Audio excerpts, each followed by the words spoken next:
Yo, what's up, my good people? Welcome to the Slip Encounter Podcast. We're here again another good Friday. We're at the Kenichi Bed Studios. I'm your host, BINK, your host, GOLDENBOY. Oh boy, he got like an oil on my Hey, hand. see, look, he on some bullshit dang, already. I didn't do nothing. He on some bullshit I already. But no bullshit though, like, yeah. Nah, just just between us. That's all. Just saying, you just got a lot of oil in my hands. It's a good Come thing on, that if bro. I put it on my hoodie, it matches it. That's all. All right, let's go ahead and start this shit. Let's get this show rocking, man. So we got a special guest in the building today. We got Scooter Shark Season Davis. Just made his pro debut here in DC at the Rosecroft. This is gonna be a great episode. How you feeling, bro? Feel good, especially after this pro debut. I can't wait to talk to him about and talk about what we talked about at the end of the last episode and see what tapes he watched. Cause he was messaging me back and forth, and we was talking about different fighters and styles and stuff like that. So it's gonna be good to chop it up with him. For sure. Know a fight I'm excited for that's not local this weekend? What? Mauricio Lora versus Lee Wood. Yeah, that one. Both of them going to the hospital. I don't think neither one is gonna knock out the other. I think, well, either way, if it is, it's gonna be like somebody on their feet and they wave it off, and it's late in the fight. But they both going to the hospital. Cause didn't Lee Wood both going to the hospital? Lee Wood beat Mikey Conlon, right? Yeah, and In remember the fantastic fashion. Remember the punishment he took a before lot of he punishment. caught him. Right, man. That's one of them fights where you take a beating and you think to yourself, did I really win? It was it worth it? Because he was hurt. No, Mickey. Only reason why he got Mickey the way he got him. Mickey started getting tired because he did what he was supposed to do. He was trying to finish because he's like, it wasn't just okay. I landed one left hand and hurt him. He was landing multiple left hands. So it was like, all right, let me try to keep. That was a great fight. That's like fight of the decade, bro. That joint up there. And then when he dipped, got caught against the ropes. His eyes wasn't up on his opponent. Yep. He was out cold and went out the ring. I was like, oh my god. But I hate that it became like a meme a little bit. Like, I'm happy for Lee, but I'm mad it kind of became like a meme. Like, do y'all know who y'all making this meme about? Exactly. Do y'all know who Mickey Conlon is? Exactly, for real. Do you know who his family is? And then even watch the fight though. Like, if you watch the whole fight, you wouldn't make a meme about that shit. That shit was a meme about that. Nah. Like, you would get them band was a standing ovation. Like, Mickey For Conlon, sure. his family, some dogs. No, for sure. We got Brian Pratt in the chat. He said, I own the chat golden board. They both going to the hospital. Yeah. Indeed. So if we ready, y'all want to bring Scooter in? Come on, wait. You know that's who they waiting on. Yeah, let's go ahead and bring our guest in, man. Scooter Davis. Come on, man.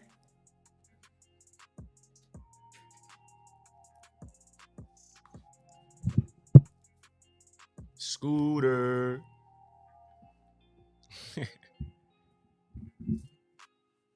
Here you come, y'all. Here you come. Yeah. Congratulations, man. Good, man. Welcome back. Looking dapper out of camp, man. Yeah. Looking dapper out of camp.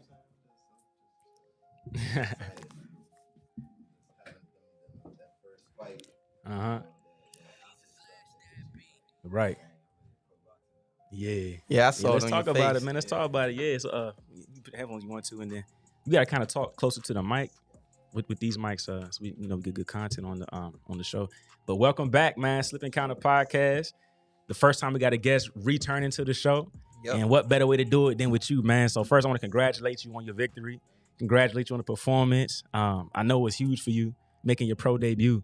So if you could just walk us through like the days leading up to the fight, and then the ring walk, and then the actual fight. Like, how was you feeling? Where was your mind at for those few days before the fight? I was anxious to see what the 8 ounces. And you pick Reyes. Yeah. Was they the safe tech or horsehead? Horsehead. Damn. Somebody wanted to make a statement. Yeah. Is his mic on? I don't hear him through the headphones. Check that, Mr. K.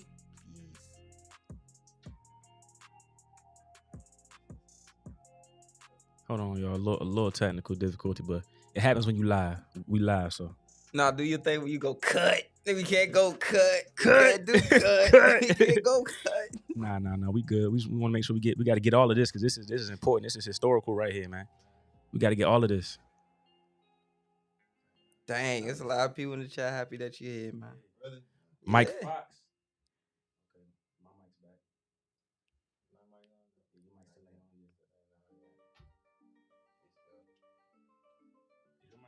Yeah, mine's on. Wait. Oh, mine's is on the whole time.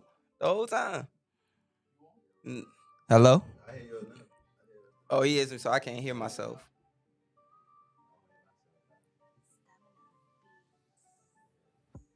So did you see me sitting ringside like, oh my God, this is about to be bad. I went from like this. I saw you. Yeah, you was doing the commentating, wasn't it? Yeah. Yeah.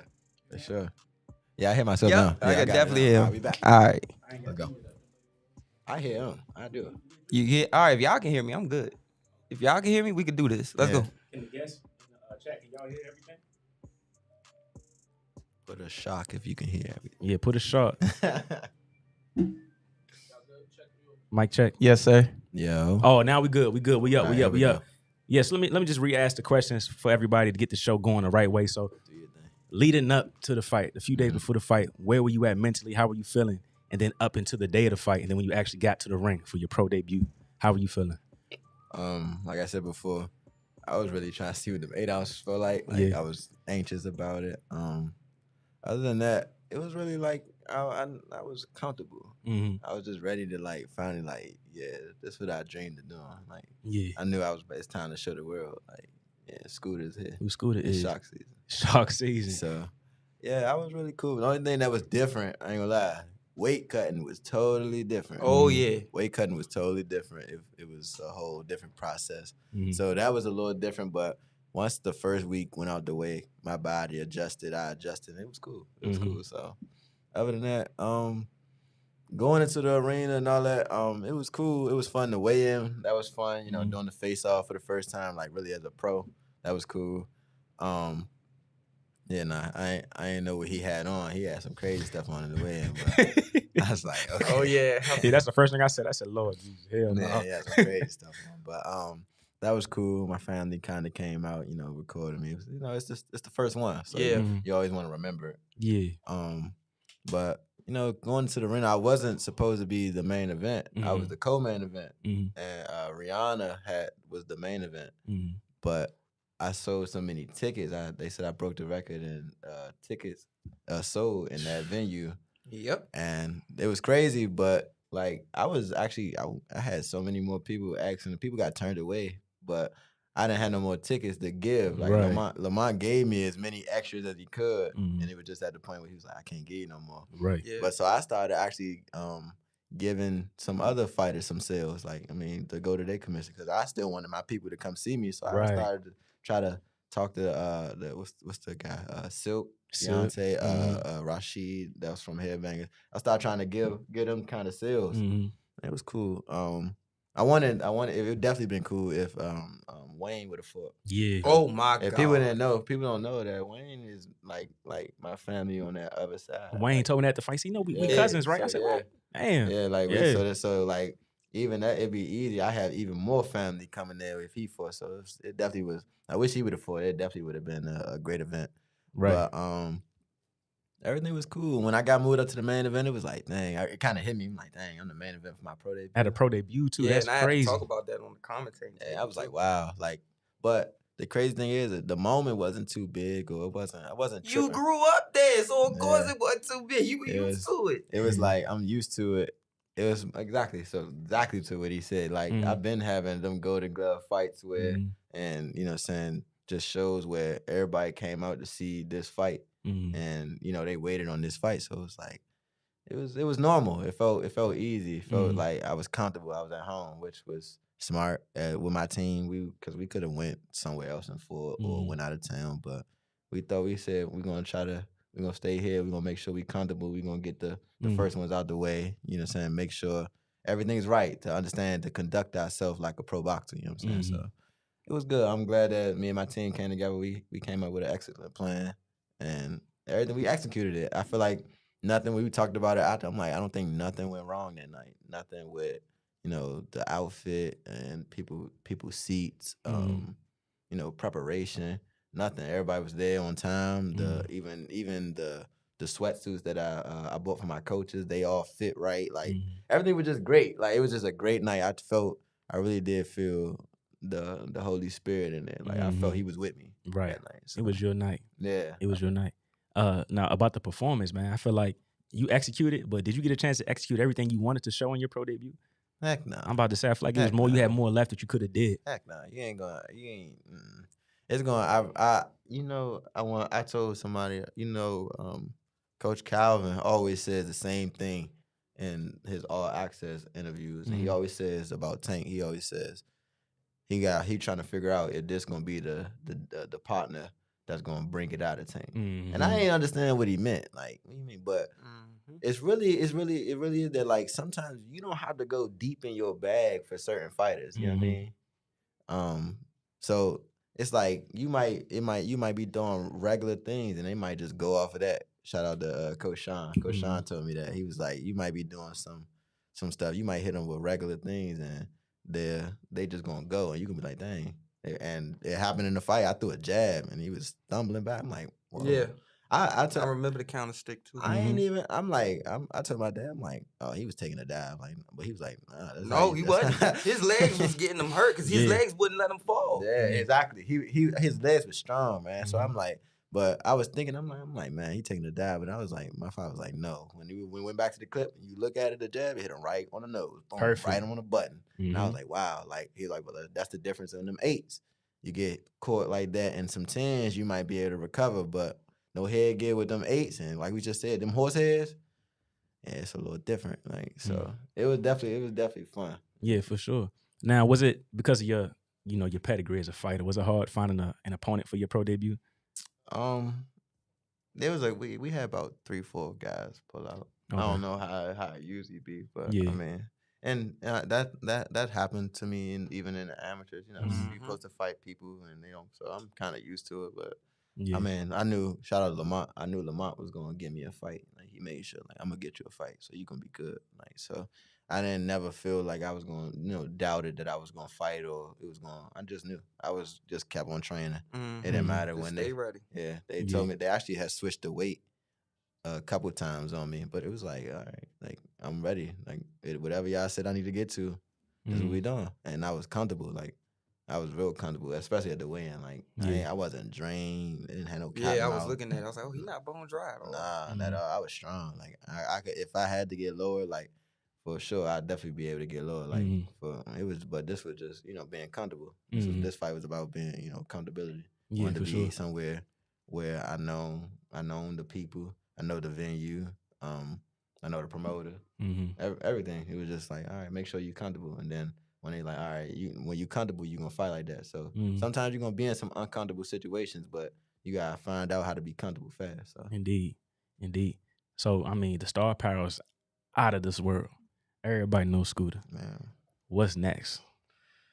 But before I go get there, shout out to my father, man. Shout out to my father. Man, he did his thing with the whole everything, like like y'all got a production crew. Like, he's my production crew. I saw the tape. Okay. Like, that's he really put, like, down to, y'all want to know how Scooter be having all that fly stuff or the outfit? That's him.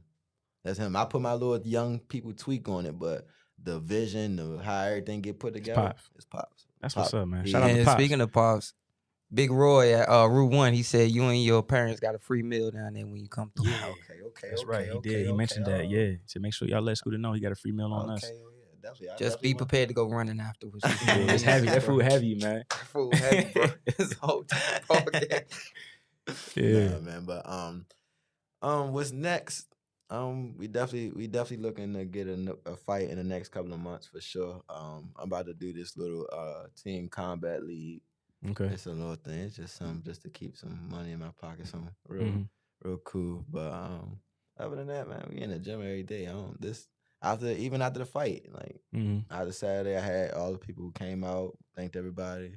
Sunday I rest. Monday I was back at the gym. Word. Like, I seen that you was back in the gym. Yeah, like that was just a day. Like, that was just another day. That was a chapter. Right. That chapter over. Now we gotta go to the next one. Right. So after the fight, did you feel like a weight was lifted off of you? Like, got that one out the way. First one now. out the way. Nah, I ain't even gonna lie. I really felt like this is why I'm here. Where you supposed to be. That day. Let me know, February 4th, 2023, it let me know, like, this your purpose. Yeah. This what you supposed to be doing. So It's like, all right. Now it's all about me walking in it. Like, walk in it, young man. Taking it as it comes. Yeah, like don't shy away from nothing. Like you know where you're supposed to be at. God put you here to do this. So let's do it. And you're gonna do it to all levels, on every level. And whatever come with it, you're gonna accept. Yeah. You know? Yeah, for sure. I seen you coaching now too. How was that for you? Man, that's fun. That's fun. They got me up there in Alexandria. Okay. It's at One Life Fitness. Okay. I wasn't even really trying to coach. It was just, they wanted me to come in there and, just show people a couple things, technique, this and that. But then it became fun. I can't be how I am in a real gym, like, in a real boxing gym. It's not the same thing. It's not the same level because they're not in there to compete. They're not trying to get ready to go. So it's not the same way, but you showing people the fundamentals and all that. I learned that, so I can do that all day. And if anybody want to come out and get some lessons, sign up. For sure, I definitely would love to meet everybody.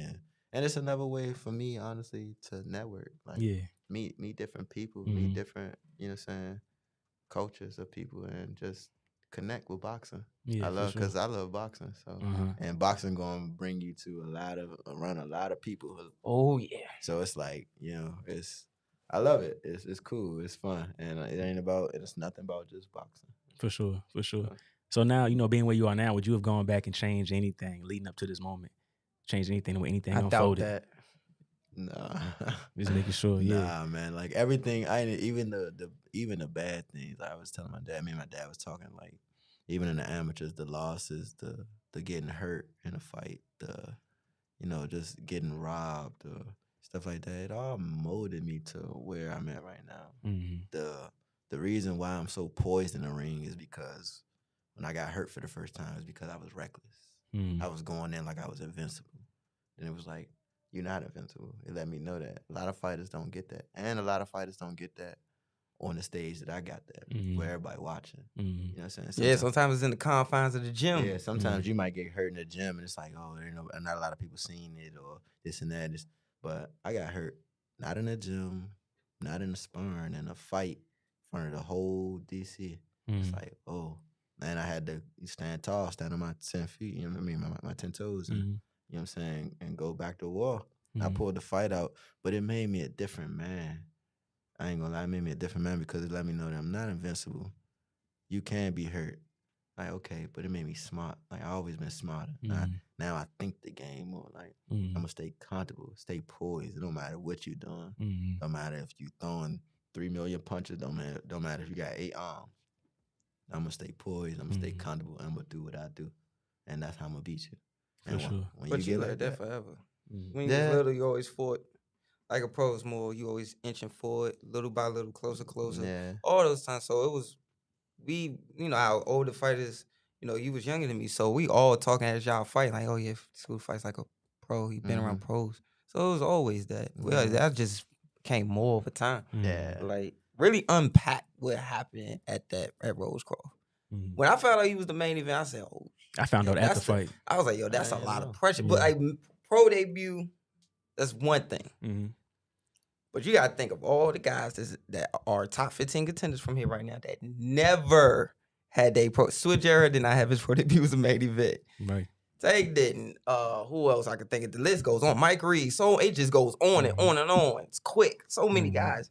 And it was like, okay. I took it as it was a blessing, man. Like I didn't even look at it as, oh, these fighters didn't do this. Or, of course. It was more so just like, all right, this is my time. Yeah, like, and God, you handled it well. God put me on the stage for a reason. So like, all right, just take advantage of it. You know what I mean? Like, so it wasn't really like, I'm shout out to all the fighters that paid away for me. You know what I'm saying? Like, cause I'm saying without them, without, like you said, Mike Reed, without Mike Fox, or without a Lamont Rose Jr., you know what I'm saying? Without a Patrick Harris, it wouldn't be no me. It wouldn't be. I wouldn't understand. I wouldn't be doing it to the level I'm doing it now. Indeed. Just talking to him, even just talking to Lamont Roach yesterday, Junior, like just giving me juice. Like he's a solid dude. Like that's my bro. Yes, indeed. And I just thank them because you know what I mean. When you be, and I feel like when you be good to people, people gonna be good to you. Yes, sir. So like, and I'm always good to him. He's always good to me. So it's like he kind of, you know what I'm saying, take me under his wing. So I appreciate him for that. So. For sure. Real quick in the chat, we got the heavy hitting diva, Fran Sean. She said, "Hey, What Scooter, up, big sis? I'm so proud of you." She said, "Keep going and make them. Sorry for sleeping on you. Adversity builds character." Yes, and then we got Lou Peterson in the chat. Lou. Yeah, he said Shark Season. What's up, my guy? And then we got A Ruck. He said Shark Season. Yeah, that's my boy Silk the Shocker, baby. Yes, sir. Yes, sir. Sure. When I was like, all right, when you came out, I'm watching. The composure was there, the swagger was there. Mm-hmm. So I'm watching this come out, so we go in. Now, everybody want to know why was I sitting that way. So I'm going to tell you, because I already knew what the heck was going to happen. If you watch the live broadcast, I sit back. So my little cousin's to the right of me, right? She's like, what's about that? I said, we already know why we here. And I said it live on the air, right? I said, man, we already know why we here. Yeah. And so we sitting there. Somebody gotta send me that. I don't. Do you have I can't. I want to. No, I don't have it. I think Walmart got it. I need to hear. I want to hear what y'all was saying because I know it's so funny. You ain't gonna hear much from me. Funny. I literally sat there, right? So then Juan Marshall go, he about this distance. He go, well, this guy, still very strong. Look at his legs or whatever. I was like, oh, yeah, but we all know why we here. And then, so he's sitting there, right? Get in. So he comes out, and I'm shaking my head because I'm like, all right, School's gonna try to get rid of this guy without hurting him too bad. Like, it's already see what the heck's about to happen. By the way, I don't know why everybody keeps saying that.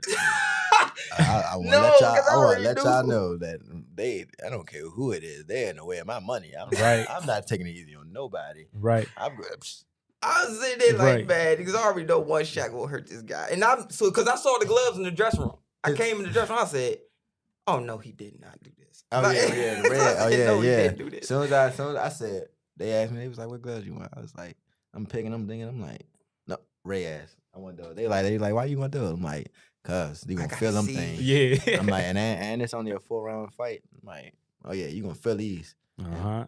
So, he come up, first counter stick, pop, bang. See the dude take the stumble back. Next thing, hook off the stick. Boom, boom. He come back with the brick. Yeah, I was like, all right. I thought he was gonna go, but the crazy thing, he was just so strong. But this, I'm gonna tell y'all. So from my experience, y'all want to hear from me. So I go in there. So again, the walk, the ring walk, it was like I was at home. Mm-hmm. You know what I mean? Like when you realize floating almost. Yeah, like when you kind of, like you said, like you dreamed about this. That's what you dreamed about. You dreamed of, think about when, as a boxer, you understand. You like, what I'm gonna come out to, what I'm gonna wear, and you know what I'm saying? Like, you thought about this moment all your life, so it's like now that it's happening, it's like I ain't gonna get to.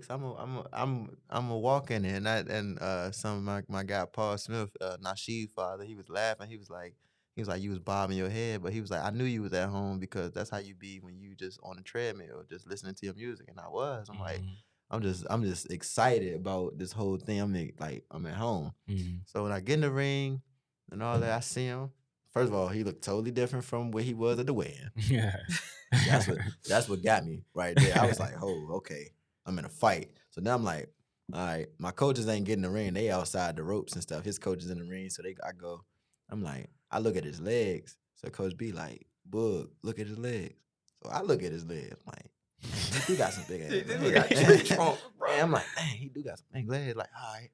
So I'm like, so Coach B like, Scooter. He said, but like it's serious. It's a pro fight. He like, Scooter, box. I'm like, all right. He like smart boxing. See this, that, one. I'm like, all right. I'm like, so when he said that, it made me like go into a whole different place. I'm like, oh, this real. Like, this ain't no going back. Like, oh. So I'm like, all right. So I get in there. I'm like, all right. So when the bell ring, I'm like, all right, let me see what he got. And I wanted to see him. Like, all right, I threw a jab, touched him a little bit, and I'm like, all inching closer, just inching, pretty much. And my father, he still get mad at me to this day. If you listen to him, he gonna tell you. He always be like, he don't like me getting hit at all. He hates it. Mm-hmm. I'm like, Dad, I had to figure out what these feel like. I had to figure it out. Like once you have to. The gloves are smaller. Yeah, I just had to figure it. Like so. He touched. I let him touch me with a jab. I stayed in range right there. It wasn't because that I just wasn't unaware. I honestly did like let him touch me, like because I wanted to see like, all right, just because I just wanted to get that unknown out the way. Right. Once he touched me, I said, oh no, that's it. I ain't nothing to worry about. Yeah, I ain't nothing to worry about. And then somebody told me right before the fight, it was like they was like, don't be scared of the 8 ounces. Don't think he's like, it's just a punch. Like I was like, I'm like, so look, when he said it was just a punch, I'm like, all right, like, when he touched me, I said, oh hell no, ain't no just no punch. It ain't just no punch. Hell no. So, we in a fight now. I'm gonna eat the shot, but like, nah, it ain't just no punch. So And I'm the like, pockets are so much smaller. Like amateur 10 ounces is puffier. You got a bigger way to catch a little more shots. The 8 ounces is so much slender. Pro gloves so much slender. It's like, even the way they make the gloves, you can tell like just putting your hand in the gloves, it's just different. It's like it's snug. You gotta pry it on. It's different. It was like, whoa. It was crazy. But once I started touching him in the fight, it was like I'm thinking it was shots that I was hitting him with, the shots that I thought he was gonna go. I'm like, he won't go. This dude won't, and he buckled. But he buckled. He was buckling a couple times too. Yeah, it was like, dang. I'm like, again, he got strong legs. That's what it was. I'm like, his legs was keeping him up because I'm like, it's no way. And when the round started, I was like, man, Scooter in dog shape. Probably everything in slow motion for him right now. Well, it really was. For people who don't know, when you in shape, like when you in boxing, you get in shape. Then you get in tip top shape, like dog shape. And you sparring a lot, everything start to get in slow motion. You see this pick, catch, everything is there. So I'm watching Scooter, and I'm like, you gonna see, he gonna pick a shot to see. But the thing with the Reds is it ain't like the power line. Like you got a bar that kind of like grand gloves, you kind of catch a little more. It's like right to your hand with Reds. So I was gonna catch it, and I was like, okay, he wanted to see what he dealing with. And then as soon as things went on, I'm like, they need to stop this because his legs are gonna get him killed. Man, when you got a fight like that and his legs are that strong and he won't go, your legs can get you killed. Now your brain gonna keep getting rattled. Your brain getting rattled. Yeah, nah, but the crazy thing was it's like when I got in the ring, everything just went quiet. Yep. Like as loud as it is. Seriously, it just really went quiet and everything.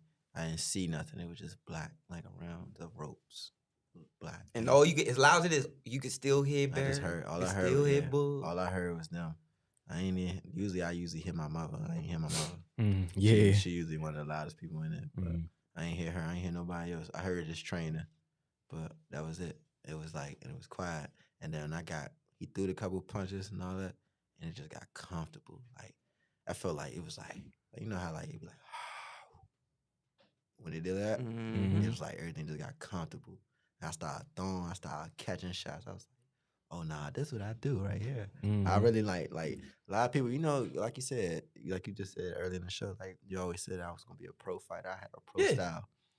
And I understood it to the fullest that night. Like, you hear people say that, but I'm not a pro, so I really don't understand what you're saying. I get you saying them, but I don't really truly understand it until I become a pro. Yep. And when I became a pro and I fought, I was like, the pace of the fight, how everything went, took my time. I was like, oh, nah, this is where I was supposed to be. This is what I was waiting on since 8 years old. I've been waiting on this. Now I could take my time and do everything I need to do and show all the skills I need to show. But then I realized, like, in these fights, you don't have to go and show everything you need to show in these early fights because they're not even going to be there most of the times. If you do what you're supposed to do, if you training right, you training hard as ever, like you trying to be a real champion, they shouldn't even be in these fights because you're going to blow them out the water if you are training like you're supposed to. Yeah. So, again, and that's how I take, when it comes to my training, I'm not playing now, especially, it done went up now that like. You got to get your feet wet. You tasted it now. It's on because it's like, and because I realized, like, man, my life on the line going in there. Oh, yeah. You know what I'm saying? Like, I ain't... No shirt, no headgear, smaller gloves. It's a different ball game. I'm not playing. All that, even that little bit of round that I did do, like, I know that it take a toll on your body. Like, the day after the fight, like, my hands felt... Yep. I'm For real? Yes. You feel it. Like, it's not no BS. You don't think... It's not... Even the amateurs would be like, you'll hurt your hand in the fight now, but it's different. Like, I'm hitting him on his skull. You know what I mean? And it's like, you feel them punches. You feel it all in your knuckles. You feel that whole impact go up your whole arm. Right. It's like boom. Every time you touch him, it's a boom. Right. Like, dang. I know. That's why I was looking at him. I'm like, oh, this got tough because there's no way. Cause I know I feel these shots. I hear them. I know. You feel it go all the way down to like the rack. Like you feel it go down. And I know. I'm like, I'm knowing I'm hitting them solid. I'm hitting them clean. I'm like, he not going nowhere. It's not even that he wasn't going nowhere. He was just standing up. He's still not falling. Right. Cause he was getting knocked around the ring, but he just wasn't falling. I'm like, nah, he tough. So that's what made me. And I felt like even in that fight, I critiqued myself. It was little things that I needed to do more. I should have stepped more to my right hand, cut him off. Because he was trying to circle me. He only could go that one way. He only go one way. He was only going that one way. I could have stepped over to the right. And it was just a little point. Once I did catch him, I just got just a little bit too anxious. I should have stayed a little bit more poised. I still stayed behind my jab, but for me, I don't like wasting punches. So I don't like throwing punches and, you know, saying missing tremendously or, you know, like that. If you see me miss, that means I'm either something going on. I shouldn't be doing that. So I hate that. Right. I don't like to waste energy. That's wasted energy when you just throwing, especially if somebody far away. It's like, why did you throw that punch? So I got a little anxious a little bit, but then I collected myself, got right behind the jab, back to the jab, and that got me. And that's what I realized. And I've really been falling in love with my jab for the probably since my last amateur fight, but really like now, even after that fight, it really let me see like, okay, the jab is really like you will bust a boot up with just a jab. Right. Do you remember what you told me on air and off air last time you was here about the jab? That after that fight, when y'all made the decision to turn pro, that after that you was like, why y'all got me on doing the jab all day? They wouldn't let you do nothing else. I did say that. Yup, we went right back to the fundamentals. We went right just straight jabs and 1-2s, and I was trying to figure out why. You know why now? Now you see why. And it was great, man. Like I really love the jab now. Like and not even just using it for, you know, opening up, but like using it as a weapon too. Like that and where you want to go at collarbone, go to the soul, hit him with the shoulder, hand, top of the foot, make his hand lift up. I love break it. down the pipe. Even today, like when I went to the gym today before this, like I didn't wear no right glove when I was in the bag. Jab. I just touching head, going up and down. Like I'm just loving. I'm falling in love with the jab and everything it could do and working off of it. So it's like I ain't gonna lie, it's getting scary. Yeah, no, for scary. sure. I love it. For sure. Have you gotten any feedback from anybody in the game about your pro debut? Yeah.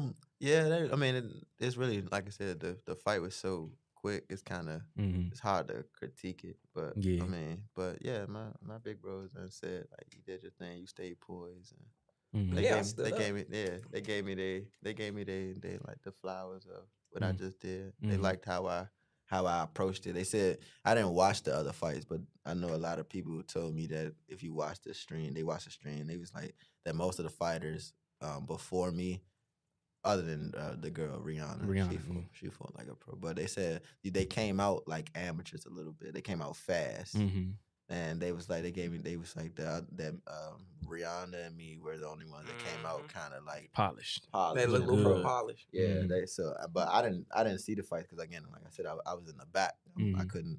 Everything was different. If y'all want to, like, man, even the drug testing, I ain't never. I'm like, whoa. I'm like, what? Then I'm the main event, so it's like, well, I had to get there like 5:30, and I'm like, I'm sitting in the back. I can't go nowhere. You can't go nowhere until I fight. I'm like, the commissioner gotta follow you everywhere you go. The commissioner gotta walk with me. I'm like, so I had to really I had to tell them open the bathroom back there because they had us going to the bathroom all the way across the joint. Yeah, but y'all know how I got a crowd. So like, if I walk and I got my stuff, they see Scooter teams. They like, oh, they want to say this, and I'm trying to stay locked in. I'm not trying to be mean but I'm like so I'm like, I had a couple times going to the bathroom because I got to rehydrate, got to drink all this water to make sure everything flowing. I got to keep using the bathroom. I'm like, man, I told the commissioner, I'm like, listen, I need you to protect me. I don't need you gotta walk. And even him doing that, people still walking up. I'm like, all right. So I told Juice, I'm like, Juice, can you move these tables? I use the bathroom. I gotta use the bathroom back here. I can't keep going back. Yeah. And it was like that's what helped. That's what made me stay in the back. But it was like I had to stay back there. I was not prepared for that. Like I had to stay back there for probably like 6 hours, just chilling. So I started just watching Mayweather. Really, started watching Tank. I was like, what can I do? Start watching fights. Right. And like with that phone charger become your best friend back there, Rose Cross. I had my fast charger with me too. Nah, for real. But yeah, I started watching fights and just visualizing what I was gonna do, and I had a good time, man. It was just I was relaxed, like I really was relaxed. And even I know I was comfortable. I was in somewhere I was comfortable. But I was relaxed. Like it was a beautiful thing just to be there and the whole event. Like that was good. Yeah. Not just that, but people understand it. So let me break this down. So like when it comes to pedigree with fighting, as you keep when promoters know, okay, this kid's about to turn pro or whatever, they'll come to a tournament or they'll come to whatever Olympic. Like you've heard stories of Floyd going to the Olympics to watch Shakur. You heard so many different stories like that, even way back. Ronald Winky Wright still goes to nationals sometimes and see whatever kid, you know. So when you have that, there's a good chance, okay, this kid may get signed and he may not fight here. You know, so for him to stay home and want to stay home and try to say, you know what, y'all with me since I was a little kid and the Silvers all the way up to now. I owe. It was almost like why he walked. I was like, you know, I owe y'all. It's like a tribute, not for just for himself. It was like, yeah, it's like a tribute to them almost. And that's special, a big deal. My goal, honestly, and I'm saying this, I'm glad we live and for people watching and people that's gonna watch after this. My goal, I want to get the city behind me. Yeah, you know? like okay, we got Tank, but Tank in Baltimore. Like when I say I want to get the city, I want to have the first like one like star. Like we had world champions here. Yeah, we have great fighters here. A lot of great fighters. That's the thing. We underrated when it comes to these fighters. Had the most belts at one time. Yeah, like we really could fight here. That's people know they don't really want to mess with the DC and DMV with the boxing because we really got fighters.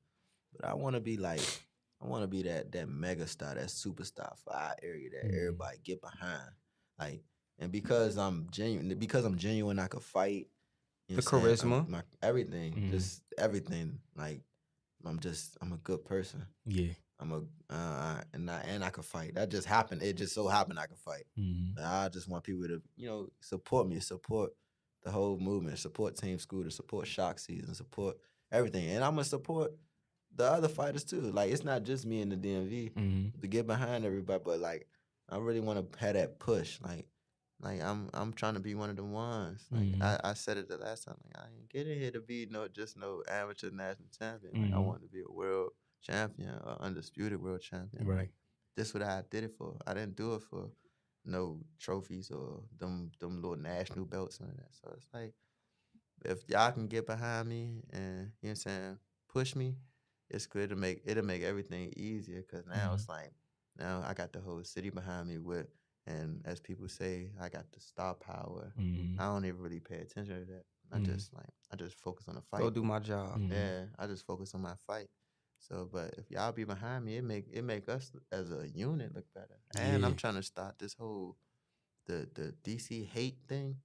Yeah, I'm trying to reverse it. We only way we can do it is like it start with one person and you could flip it. Like I'm trying this my city. Somebody just asked me like, you gonna leave or not? I'm like, no, I ain't gonna never leave here. I might go have little other places, but I'm never gonna just abandon my city. Like this is where I grew up at. This is where my family grew up at. Like so I want to change the culture here. Like I don't want nobody hating on nobody. I want everybody support. Be who you are, and it's okay. Just because you different than other people don't mean you got to be ridiculed for it, criticized for it. Like be different. It's all right. Do you? But I got to give you props. That's a good message for the kids and for a lot of people out here, man. I got to give you props for something that you did because I done seen many a fight. You got fighters who shy. You may have fighters who they're different as they get closer to fight time. Like they're more ornery, snappy, or whatever.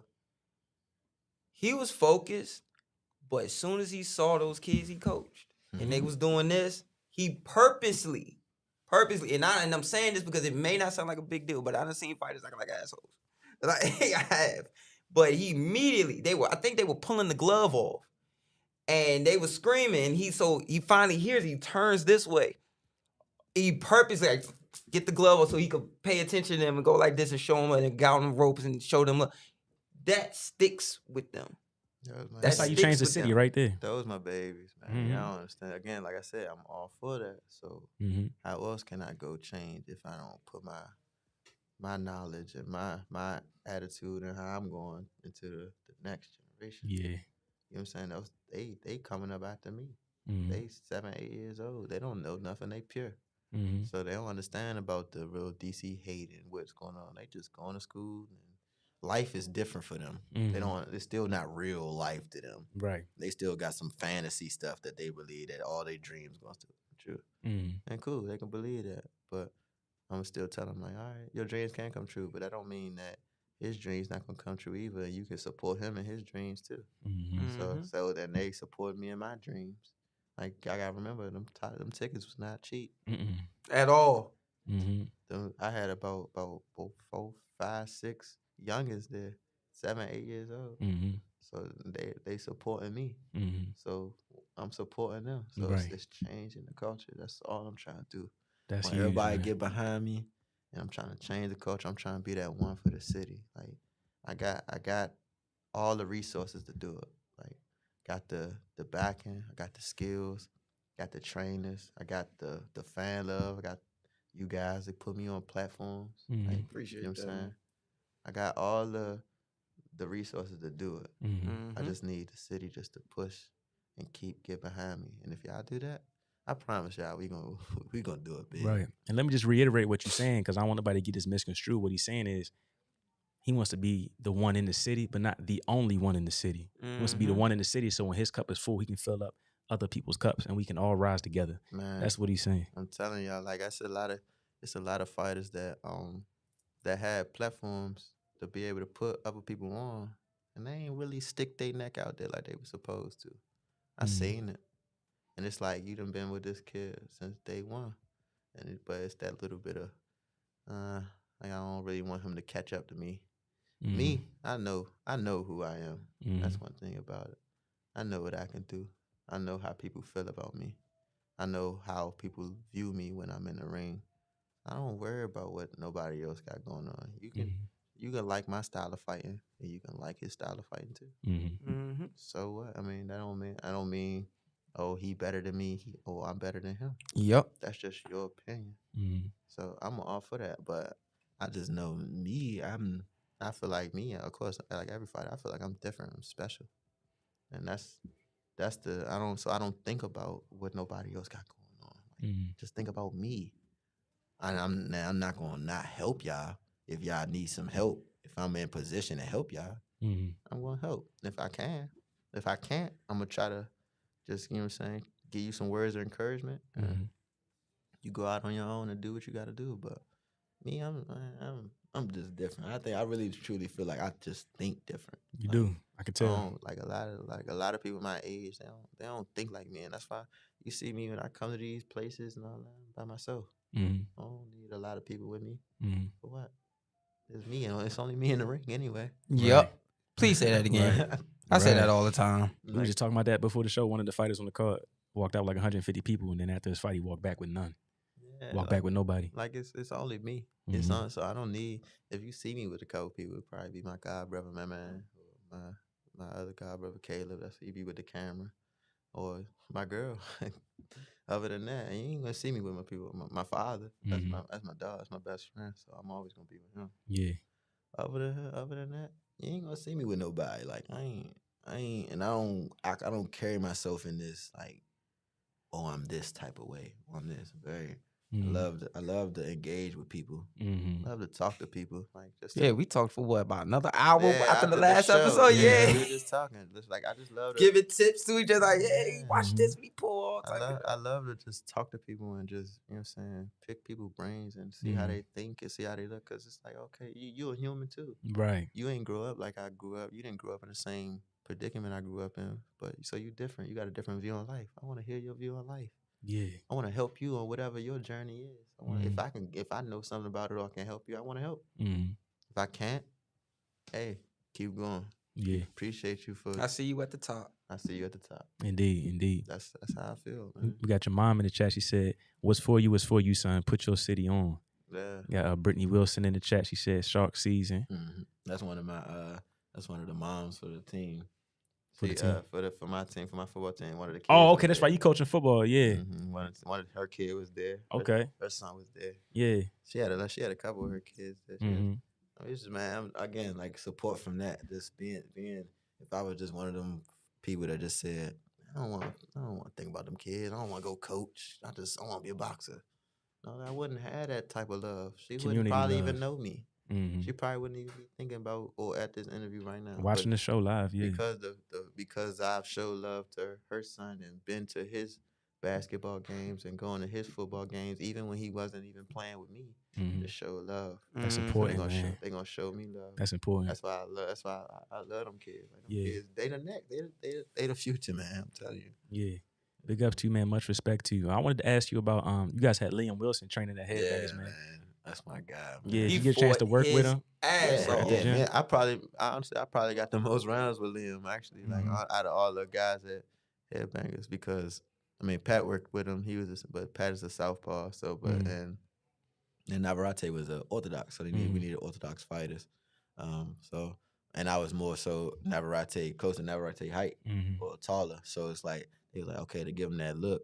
They was like, you got to be with him. So I sparred with Liam, and I knew what was going on. I'm like, Liam was tough. Like, people probably think that he got that nice little demeanor to him. Nah, he mean. So. Yeah. But, it was a great experience for me, too, because he got an Australian style. So it's like, okay, I'm getting a different look on the world championship level, and, you know what I'm saying? I'm figuring out things, and he figuring out. He got some of that headbanger stuff. Yeah, you can see it a little bit. Like that's what I said if he would have been with us for a little bit longer, he probably would have been able to get him. Like he had him. He really was that a long count? Man, don't even get me started. Listen, my goodness! If we really want to keep it 100, man, that was 30 seconds. He dropped him at 54 seconds. When they resumed the fight, it was 21 seconds on the clock. They dropped. He picked up. He dropped him, got him up. Then Navarrete spit out his mouthpiece. Yeah. Yep. When he got up, when he's supposed to let the fight keep going until Navarrete locks him up and forces a pause in the action. But that's where you understand the business in it. You understand that Liam is in Australia. I'm gonna break it down, y'all. Just listen to it. Liam is from Australia. Liam is not signed to Top Rank. Yep. Navarrete is signed to Top Rank.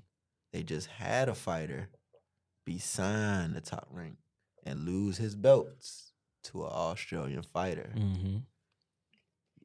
in a different weight class. So you think they really trying to let that happen again? Exactly. Now exactly. They put their money behind Navarrete. Yep. Sure did. They in Arizona. That's what he picked that place. Right. This way, like, you really think they trying to get it? Nah. So like, it be little stuff like that, small things like that. Like they'll protect you for this. Because when I say all of a sudden, come on, Silk, man, come on, GB, man, come on, GB, you pushing it, bro. I'm like, no, I've seen things, right? We forget we grew up in this. You grew up before. You done seen me. You had talk. But man, stuff in football happen like this. And me, we grew up in boxing since we were little kids. Like you see certain stuff, you be like, that's how it going down. Like this is how this is going down. I just appreciate that whole camp, that whole all-star boxing. That's Liam camp, his whole team. You know what I'm saying? B, Chris, Red, all of them, they just good dudes. They real good dudes. Like they took a liking to me and showed me things. I'm just appreciative for them really just taking the time out to talk to me and give me pointers on things. And even Liam the fighter, he's humble and he gonna say what he gotta say and really just he's a good dude. Like he's really a good dude. Like a nice dude for sure. I could definitely tell that watching the fight.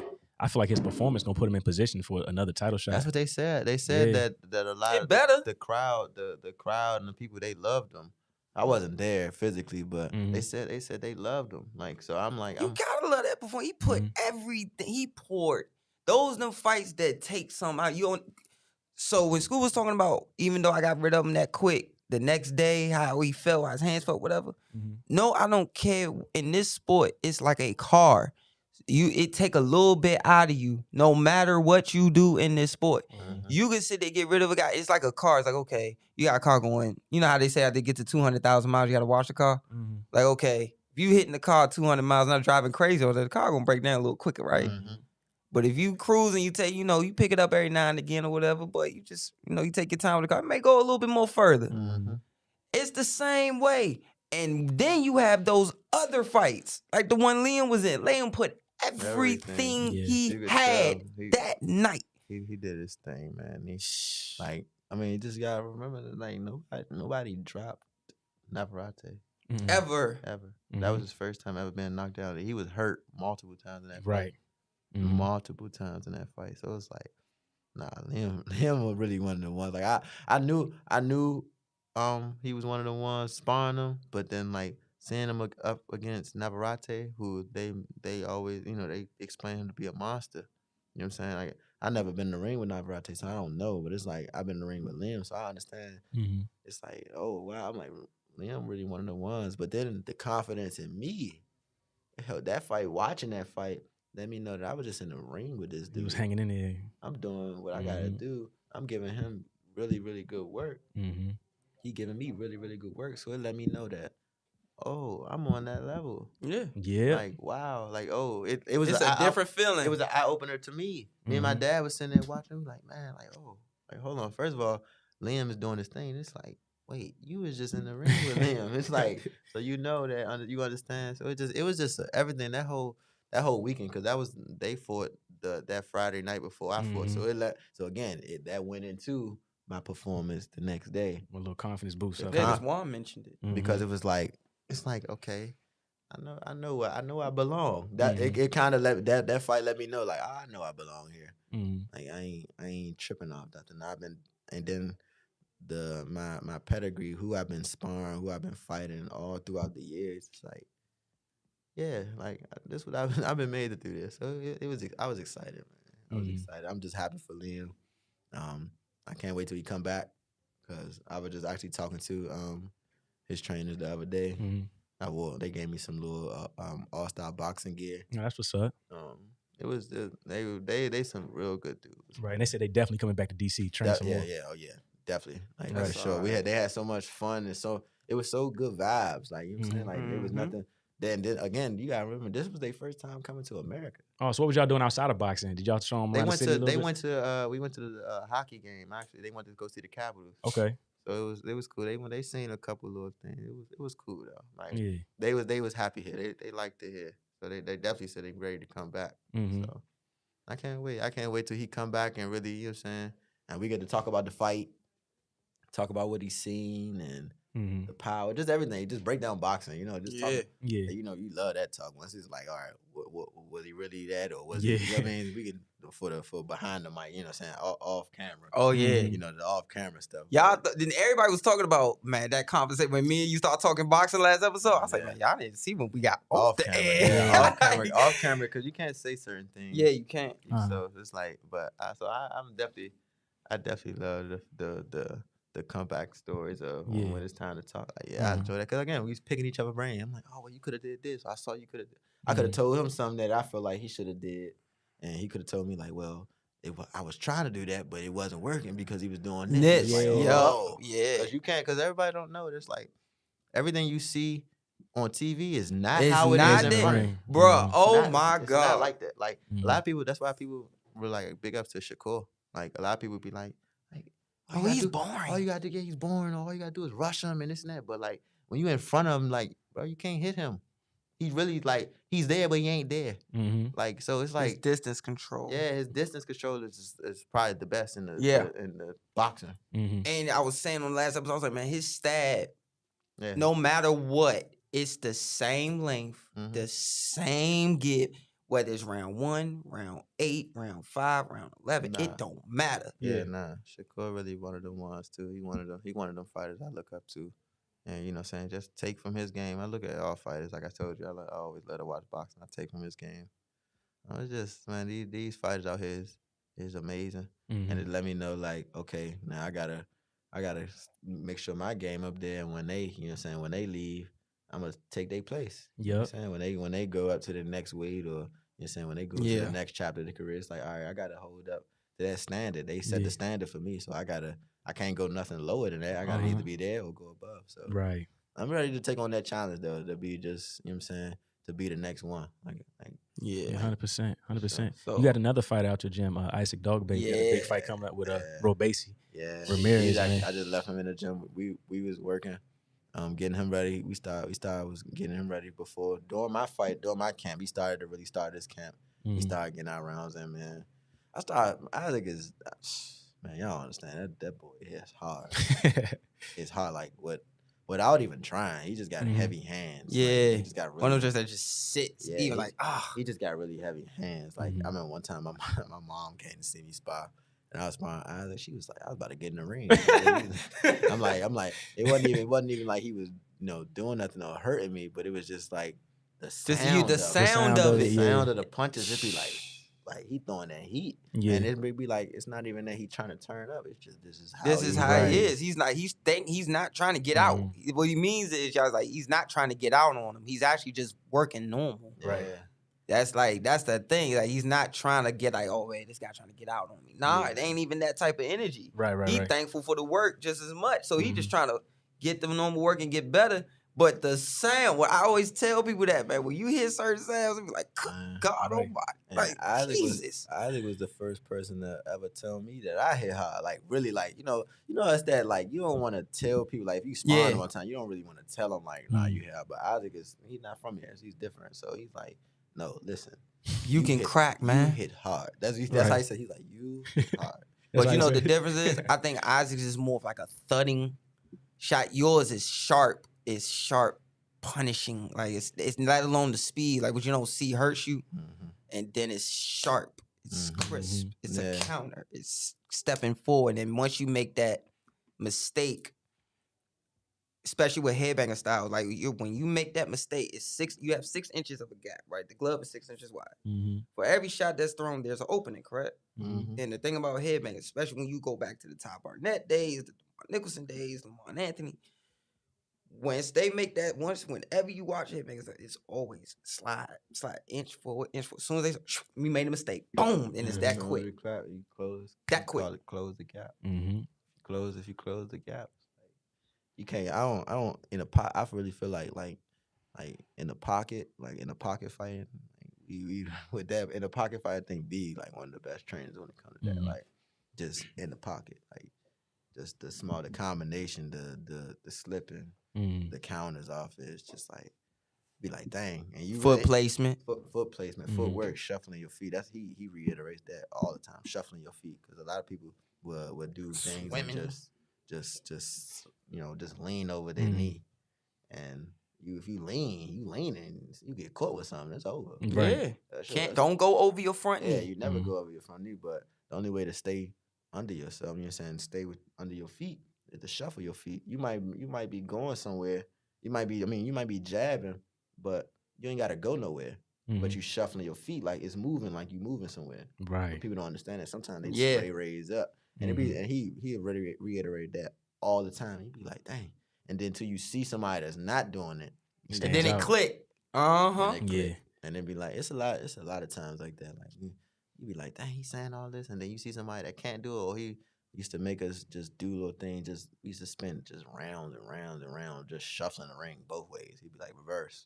It used to be the boringest thing. It's like that Miyagi moment, wax on, wax off. Oh my God, it used to be the boringest thing in the world. But then when you realize it, it's like, oh wait, a lot of fighters can't fight going both ways. They can't go both ways. Like they can't box or throw punches or going from both ways. And it'd be like, wow, you don't realize that until you see somebody that can't do it. Right. So all the guys that I'm around, they got taught something similar to how I got taught. So they know most of the things I know. And it's like, but when I see somebody that's not from my gym or not from, not from the cloth that I came from, it's like, oh, you didn't learn this. Oh, you don't know how to do this. So now it's like, oh, take advantage of that. Yep. And then once I take advantage of that, now your punch count go down. Now you uncomfortable. Now you doing things, throwing desperation punches. And that's gonna get you tired fast. And all this time I'm calm. I'm just looking, finding, just like you said, I'm waiting for you to make a mistake. For sure. And we got a question for you in the chat. I'm sorry. Real quick. Got a question for you from A Rupp. He said, what's the difference between the lead up to amateur and pros? Any diet changes, etc. Lead up to the fights is what he said. Oh, I want to hear this. Yeah. Hell yeah. Heck yeah. It's more for like foods. It depends. Everybody got a different preference. Right. You know what I'm saying? Everybody body different. Everybody body responds to certain things. Me, I like for the fights, I probably eat more fish. chicken, soup, you know what I'm saying, salads, just nothing but water. A lot of everybody, gallons and gallons of water. Because that's going to come out. But I mean, even I was doing it for the amateurs, but the amateurs was quick. Like, you ain't had to do it for that long. Like, you probably got to do it for maybe a week or something like that. Maybe just 2 tops. Yeah, maybe 2 tops, exactly. If you had a lot of weight to get off at this. And the pros, this is definitely longer. Like, you got to sustain. You got to be able, and you got to learn how to, your body got to learn how to adjust to that. Because you're not getting all the nutrients that you were getting. Your portions are smaller. So now you have to go train with Isaac Dogbe that hits like that. Right. And you smaller, you ain't eating a lot, this and that. You're not eating as much as you were eating. You're saying, so it's like, man, now them shots feel a little different when you're a little smaller. So it's like, and you got to do that for weeks. It might be 6 to 8. It might be for exactly about 6 to 8. That's how for however long the training camp is, because you're trying to get down. See, a lot of people mess up because they start to cut weight too late. Yeah, and it'd be a fat camp almost. Yeah, and they jumble it up. And now instead of training on, being sharp, you training just to lose weight. Right. Sometimes, but if you do it all together and you just work on being sharp, because that's what, and I really truly understand the stuff in the gym is in the gym. Yeah, you know what I mean, I really understand. Now, sparring used to be kind of similar to a fight to me, because again, we got headgear on, we got gloves. It's like I feel like we fight now. It's like, sparring is sparring. This is what I'm gonna do this. I don't care. I'm what working you on do. that. I don't care what you do. I don't care if you feel like you're getting out on me or not. I'm gonna do this because this not a fight. Because if it was a fight, I'll be fighting you totally different. The intensity would be different. I understand that now. Just becoming a pro. I didn't really, I felt like that. You be like, yeah, sparring is sparring, but you really, really, truly understand it once you become a pro, because once you've been in that moment, you understand, oh, it's different. All right. And it always make me, and I used to feel like when, the pros like Anthony or Lamont, all that, and we was amateurs, they'd get in the ring with us, and I'd be like, why y'all spar me like this? When I want to get in the ring, I want to work. I want to learn how much y'all work. They used to be moving, shuffling, doing this, and working on head. I'm like, man, throw punches. I used to feel like that, but now I understand. For what? We're not getting paid for this. Right. I'm not about to sit up here and throw all this stuff, possibly hurt my hand, or trying to throw with this intensity, this and that, and leave a piece of yourself there. You're not getting back before the lights. Right. All that. So it's like I understand that for sure. So definitely the build up for amateurs is definitely less intense than in the pros. The pros is totally more intense. For sure. You about to say something before I got to that question. So I want to let's break down the pocket of the gloves. How did that feel when you saw how much slender it was? Man, how much everything they should have. I got a picture in my phone. I'm gonna show y'all after we get off. I was like, when they put the gloves on, I look at the glove, I'm like, bruh, I really was like this. It's a picture. I'm like, damn, oh. But yeah, it's like it was totally different. I put my hand, I'm like, this it. That's all this we got. That's all you got. Yeah. Right. So then when I hit the mitts, I was feeling sized at first. I'm like, yeah, I'm happy. I'm like, oh, I got these little gloves on. I feel fast. I feel strong. I'm hitting the mitts. I'm like, boom. Then it dawned on me. I'm like, wait. He got on these joints. Thank you. I swear. Son. No funny. I'm like, wait, hold on. He got on these little joints. He got them joints on. He probably thumping just like I'm thumping. Hold on. I swear. Fighters always say that same story. Monster Mark Johnson, I've heard them all say the exact same story. My father, all of them. Good. You be feeling good. You forget about all that. You when you feel sharp on the mitts, you feel sharp. You hit the lift off. Oh my God. I'm about to do something. Then you be like, wait. Hold on, he got them drinks on too. Yeah, wait, hold on. We about to go to war. It make you be like, let me lock in real quick. I ain't about to play with them. I swear. That's how it was. It was definitely different. It was definitely, and you could definitely tell the difference between 10-ounce gloves and 8-ounce gloves. The weight, and like you said, amateur gloves. It's puffier. It's more puffier. Yeah. So a lot of gloves, a lot of times where they're throwing things and they catching it, or it might not go through the guards. Yeah. Right. Now these 8 ounces, they going through the guards. Mm-hmm. And the thing, to your point, y'all can see the gloves on the table. Those are training gloves. Those 18 ounces, you sparring them, training, whatever. But it's foam. Like those are pure, just all foam. But you got like gloves like Adidas, like it's foam, but you got mixes where they put horsehair and pad and whatever. But pure horsehair,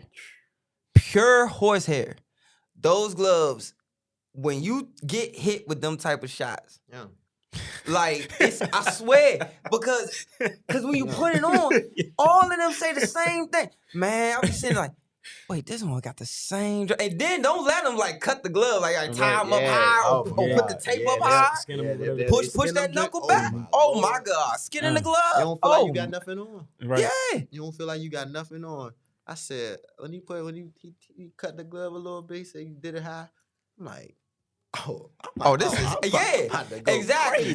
But and the thing is, I caught that because it was right online. Because what he did was, now you can't do it like back in Oscar day. Or then like you look at old tapes of Oscar, that man had it all the way up here to the red side. They was cutting the gloves back in the old days. Cutting them. But now they make you not go like no higher than here. Right. Man, Bo was like, I got you, bro. You got my right there. That little bit extra.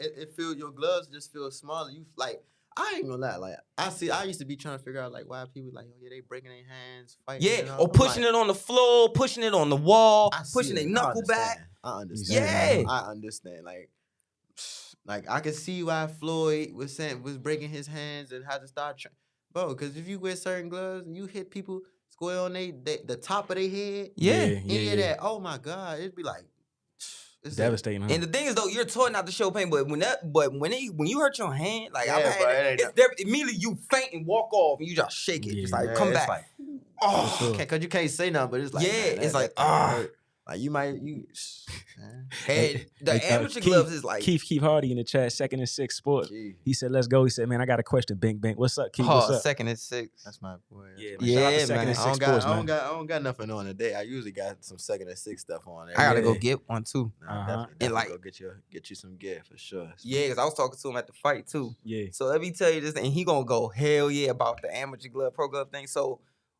we all like, I worn Title, I worn Everlast, we all wore the same gloves. So when you put on amateur gloves, there is safety. So it's like, okay, whether it was back when the white knuckle was on or not, it's all about absorbing shock. The padding that's in it is to absorb shock because we're children and we're kids, teenagers, whatever. It's to absorb. Pro gloves, it's a little different. They're there to deliver shock, deliver damage. The way they make them. Yeah, how they make them. It's totally different. The glove is totally different. Like, it's not made to protect the hand. It's made. No, it's made to protect the hand. No, not most of them, no. No. It depends. The grand ones can protect your hand. Winnie can protect your hand. Reyes, you are taking a risk, sir. Yeah, Everlast MX, you're taking a risk, sir.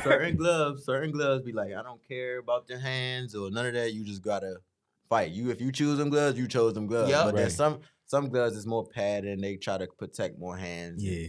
The gloves I chose. Right. So for the next fight, you Reyes or you rival? I'm going Reyes again. Wait, are you gonna go safe tech Reyes or you gonna go horsehair? Right. I don't care. As long as I'm fighting 4 rounders, I'm going in Reyes. Right. Just because you're gonna say 6 next time, right? You're like, oh wait till 8. I'm gonna keep running until 8 rounds. Wait till once the round start going up and I start thinking like, all right, man, these drinks starting to hurt. Then I'll be like, all right, okay, we're gonna change them. But nah, I'm gonna Reyes for a while. I'm gonna chill for my first couple ones because I like how they feel. They work comfortable. Yeah, right. They were comfortable they are. for my hands. They work comfortable. I liked how they felt on his face. Yeah.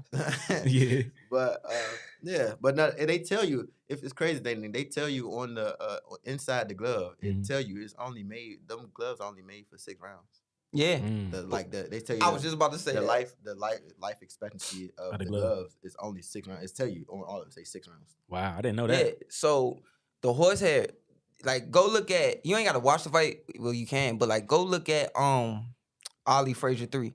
If you watch that fight, by the time they got to, and they had on horsehair Everlast, by the time it got to like round 9 or so, you could see the dents coming in the glove and stuff. So the way Reyes is set up, it's not like the old ones in the 80s. It's more, they section off the horsehair now, so you can't move it around as much, but you still can. But as you keep punching and breaking that, it breaks that in the glove. That's why if you look at old fights, when guys get out the ring, they get out the ring like their hands dangling because their hands are so weak at the end of it. Your hands, sometimes like you get out the ring, you be punching so hard and the intensity, hands start to shake a little bit. Yeah. Just because you just the intensity, the might, all you putting all your might into these shots. Right. I mean, it's boxing, man. I never been in the ring, but it's definitely one of the toughest sports in my eyes, and I got nothing but respect for guys that get in the ring and do that shit for a living. Keith in the chat, he said, question is, how did you feel after your first win? I know it was a dream come true. And then Brianna Davis, she said he hasn't worn that chain in a while. Look at him with a heart emoji. She bought me this chain. My sister bought me my sister? first chain. That's what's up. What's up, sis? Sure. She definitely got me iced out for my first chain. Oh, that's what's I up. love her.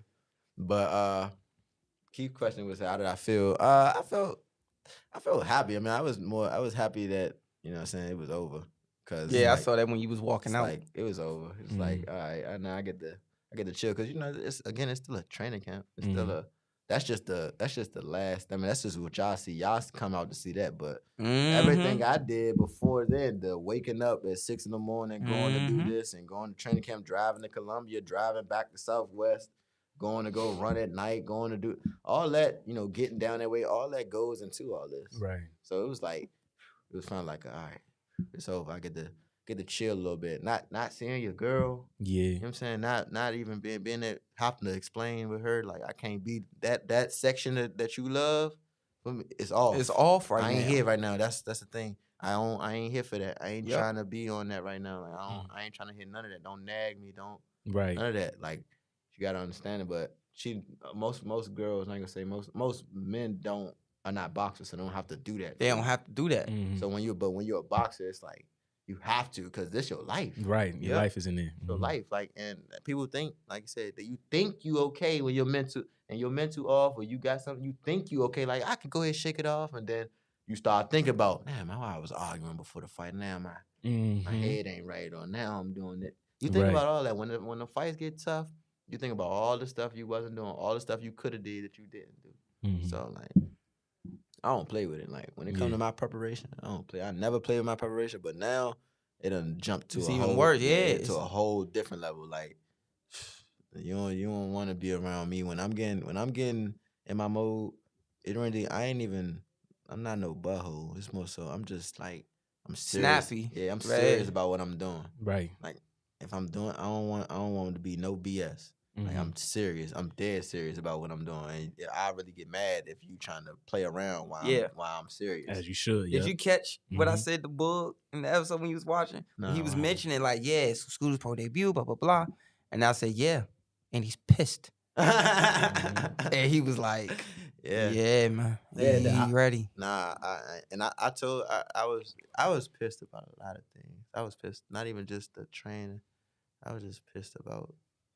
That's what fueled me. Like, I gotta find something, you know, like how Michael Jordan. Yeah, I knew you was about to say that. Yeah, like, no, seriously, like, but my father, this wasn't even before the documentary. My father used to do that to me back in the day, just all the time. Like, you know how people say it all the time, like, he said he gonna knock you out and all that. But no, my father used to really do that to a level where I would get mad. Like, I would really like, and then now I'm like that for real. And then he be like, after the fight, he like, nah, I was just playing. I'd be like, I thought you went over there and heard that or something. But then it started to become just a normal thing. Like a tactic to get you. So I find anything. I don't care what it is. It might be something. He said this, or somebody said I wasn't this, or, oh yeah, y'all think I ain't gonna sell these tickets, or y'all think I ain't gonna get this, or y'all think all right. I'm gonna break the record. Y'all think I'm not going. Y'all gonna think I'm not the one. Y'all think it's the Headbanger style get hit too much. So I'm gonna show y'all what this different. I ain't them. Yeah. I'm me. Yes, sir. And I walk with it. So I'm gonna find something every fight. I don't know what it is. I can't tell you what it's gonna be next fight. I don't know. Right. But I'm gonna find something, and it's not for everybody to know. It's only for me to know. And it'd be like, I'm on now. Now my brother, my man, he called it shock mode. Be like, when they press that button and that shock mode on, now I'm not playing with you. Now everything is serious. I don't care about nothing you saying, nothing you apologize. No, it's now until I get my stuff off in that ring, I'm on. And that's how I feel. For sure. I think we got your uncle Victor Cash. He said nephew will be champion. Already a champ. He said keep throwing him down the middle. And then you got A Ruck. He said Scooter. I definitely need that white and gold jacket, and Keith, I need that white long sleeve, shark season joint. Yes, sir. He said, "Thank you for reminding me." Nah, the jackets that we had, the sweatsuit we had for that my team came out and bought them sweatsuits. We definitely gonna put those on sale. We're gonna we getting the black set of those. So we're gonna put those on sale too. The t-shirts, you know, it's just teams. It's time. I'm branding myself. It's definitely time. Team Scooter merch, Shock Season merch. So definitely look out for those real fast. We definitely still selling. If you need a shirt now, we still doing. It's still a limited amount of pro debut shirts. We got some more. And now we got a couple, so get them fast because they going fast. Yeah.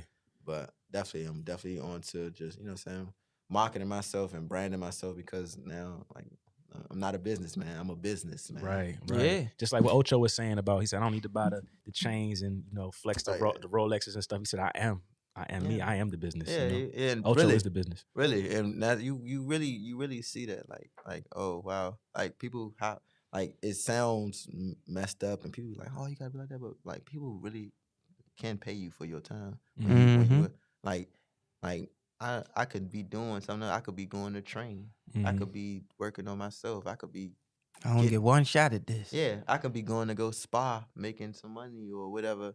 But I'm here doing whatever I'm doing with this person or that. So it's like if you feel like you want to ask somebody like, well, I need this amount of dollars to come here or do like once you become that business, you are a business. Like treat yourself you are like 1099 now. Yeah, treat yourself like a business. You are not stop all that doing stuff for free and out the kindness of your heart.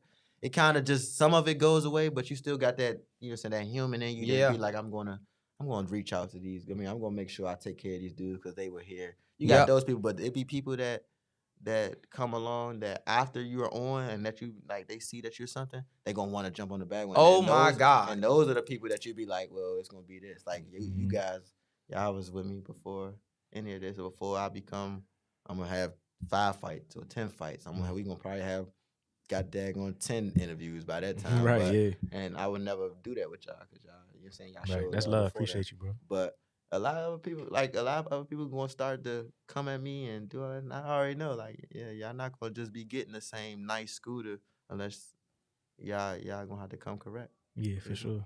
That's maturity right there, man. I love to hear that. I love to hear that. Like, for sure. A lot of people want free things. I told a fighter once, he got to like 14-0, and I'm sparring him. I'm helping him, you know, with me. It was a lot of us.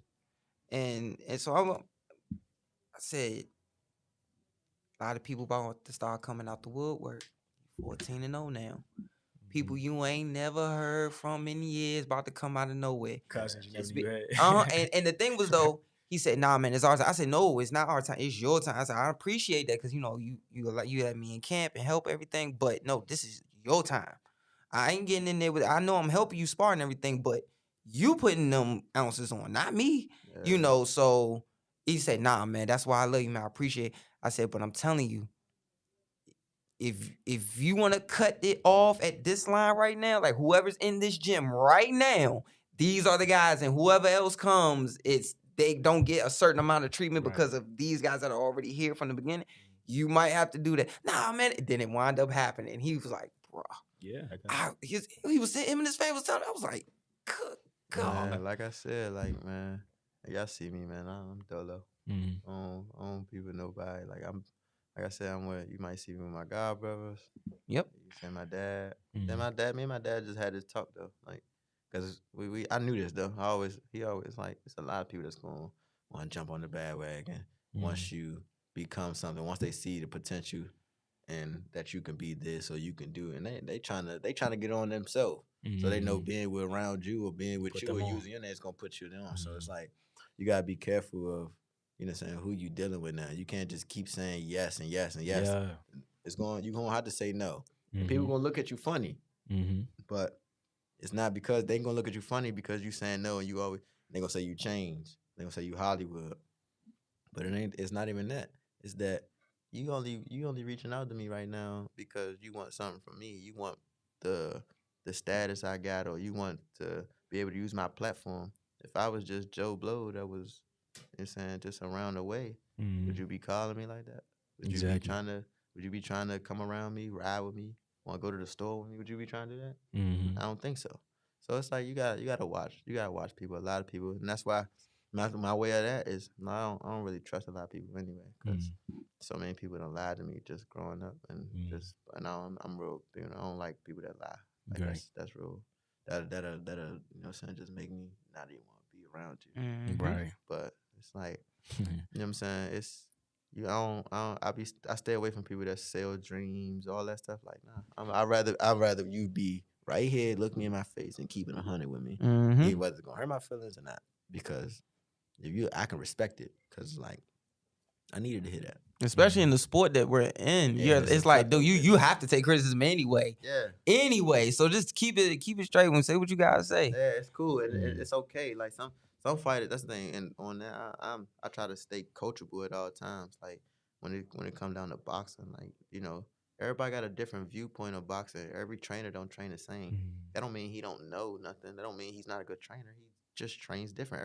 Everybody train different. It's cool, and it's cool. So if this trainer got something to say, like, all right, I'm gonna listen to it. I'm gonna take for what the information that I need from it. I'm gonna take that. I might throw away the rest, but I'm gonna take what I need from it. I can talk to him, take what I need. It's not like, oh, just because he's not my trainer, or just because he's not a big time star or whatever, he don't know boxing. That is not true. Because a lot of people know boxing that just, you know what I'm saying, you might not even know. Or might just have that one asset that they know so well, and they be like, "Oh, I could take that." Yeah, it's so many people. It's so many people. It's so you gotta be. I try to just stay coachable at all times. I don't try to act like I'm too big to listen to somebody. Take instruction. Yeah, right. I'm always. I told on another podcast. They asked me what was one of the biggest things that I took from, you know, the celebrity people that I've been around, boxers and all. And I was like, bro, never think you got it. Like, you don't got it. Because you don't like any, always, I ain't gonna say I hate, I don't like using that word, but I don't like a person that basically say, like, when you tell them something, they say, oh, I know. Right. I know. Oh, I know. It's like, only because it's like, nah, it's not even that you don't know. You don't know. You don't know everything. And that's okay. There ain't nobody in this world gonna know everything. You don't know everything. I don't know everything. He don't know everything. Right. It's like for sure, yeah. We gonna help each other. We gonna try to learn as much from each other. But then even after we learn and pick each other's brain, we still don't know everything. There's still more out there. Yeah. Like I can't tell y'all how to do this. Like I don't know this. I can't tell them how to do the production behind. I don't know it. But if we have a conversation, I might learn it. A little bit, might know a little bit, but I don't mean I know it. Yeah. So it's not. I'm not gonna be like every time when you talking to me, you're not gonna hear me say, "Oh yeah, I know."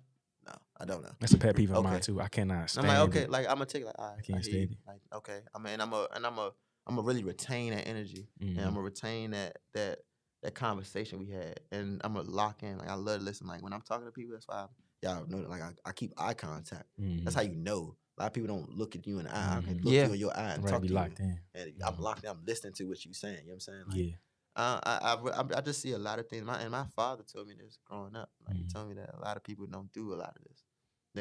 People ain't going. It's gonna be people that talk to you that barely look you in the eye. And you're gonna be like trying to figure out why they not. What's going on? But it's uncomfortable for them, or they not really listening to what you're saying. It's a whole lot of things that go into it. But he was like, always be like that.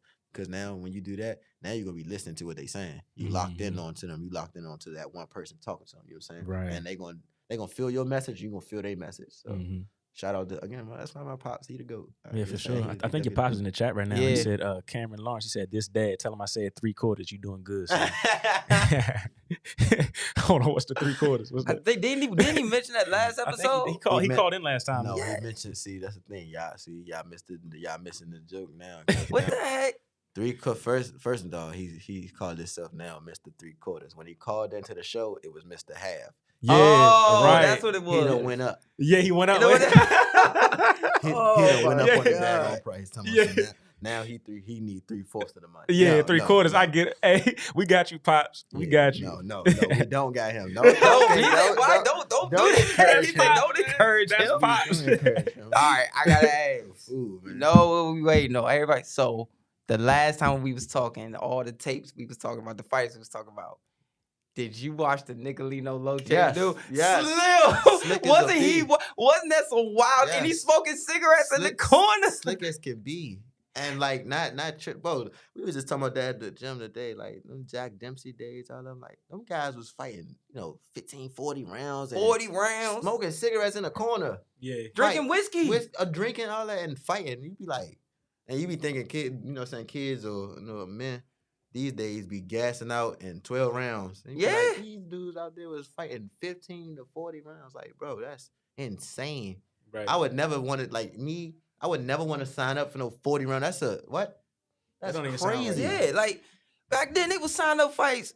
Oh, so you a slick fighter. You can move around. Okay, let's see. All right, I want to schedule this fight for 46 rounds. Let's do 46. Yeah, that's to make sure to see if you can stand, you know what I'm saying? You can stand up to that. And yeah, eventually you're gonna stop moving. They gonna get you against a slugger that hit hard. And then the weight brackets. But the brackets was nuts. Like that was unfair. It was crazy, but they was warriors. They was gladiators. Breaking their hands, Joe. They 7-hour fights. You think about like we just broke down the gloves to you, and that's in 2023. Yeah. Well, they were fighting in the 50s. I remember. Do you think 6 ounce? The gloves was 6. The gloves was 6. Do you think the caliber, the way they made the gloves, is the same? The high tech that we got now and the protect. Bro, it was all hand. That stuff was like tissue. Yeah. They was fighting with their hands, really, with just something covered over it, and they was rumbling, giving it up. I mean, giving it up. And the thing is, though, look at the Jack Dempsey ones where this man was selling. I think it was George Carpentier. Mm-hmm. You look at the picture of the ring, and they took it from they built a stadium for the highest peak of the stadium. I'm like, you can't even see them fighting, but he sold the junk out. People, I'm telling you, people love and that's why I realized, like, oh yeah, that people come out to see boxing. That let me know, like, all right. So that's my dream. Like my dream. I told someone, like, everybody, they got to dream big. Yeah. So my dream is to dream something that's nearly impossible. That's how you know your dream is something. Yeah. So for me in this boxing, nearly impossible. My dream is to break Floyd Mayweather pay-per-view record. Yep. Would you do a fight at Nationals Arena? National Stadium? Why wouldn't I? Hell yeah. And I would do it now. Mm-hmm. Why? Of course. And Nationals like the baseball team. Yeah, okay. Of course. Why? Yeah. And sell that out. I would try. I would put it on everybody's car, everybody's store. Mm-hmm. Tell everybody to come. Windshield wipers, yeah. For sure. Mm-hmm. I would definitely, for sure. And it's in the city. Yeah. What? Man, I want to fight in all the big arenas in the city for everybody to come out and support me. And like I said, I knew that I was supposed to be doing this in that fight. Like I said, I broke the record and all that, but they stopped letting me sell tickets. I knew I could sell more tickets. Mm-hmm. But that wasn't, even seeing the crowd, that wasn't it. I knew that wasn't it. Like that's not enough. I'm like, when I saw that, I'm like, all right, that was a nice crowd. I'm like, but I could see myself doing this in front of 10s and 20,000 people. Mm-hmm. You know what I'm saying? I could see, like, I felt it. Like, I'm like, oh yeah. I knew that night. I'm like, oh yeah, I could do this. Mm-hmm. I could do this in front of all them people, and they can see me, and I could do it. So I'm excited about, when it come to packing out an arena and, you know what I'm saying, having everybody cheering your name, even going against me. Like, at this point, I don't even care. I really don't care. You hate me, you love me, I don't care. You paid to see me. Man, I got one for you. Part.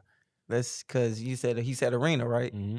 I got a shot for you. Because I could be wrong when I say this. I think the last fight that was in a football stadium was No. Here, I think it was Roy Jones and Bernard, and then Bo was the main event. Mr. Bo was the main event, I think. I think that was like 93, I think. Floyd, Pretty Boy for the trainer for Floyd, he was on that card, I think. Wow. I never even thought about. I never even know it was fights and the Redskins Stadium. Yeah, I knew they started doing. I saw when Earl had his at the Cowboys Stadium. I'm like, okay, that was like one of the first like little modern ones I seen. Mm-hmm. I'll usually see them in basketball arenas, but football.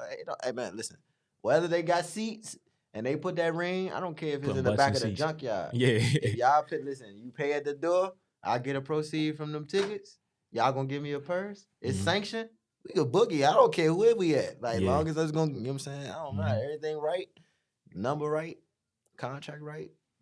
Hey, let's do it. Let's do it. Have you watched? All right, what other fights have you been watching lately? Like, I think I sent you. I sent you Nicolino Lochi. Mm-hmm. Who else did I? That was one I forgot. That was the one I stayed on for a while though.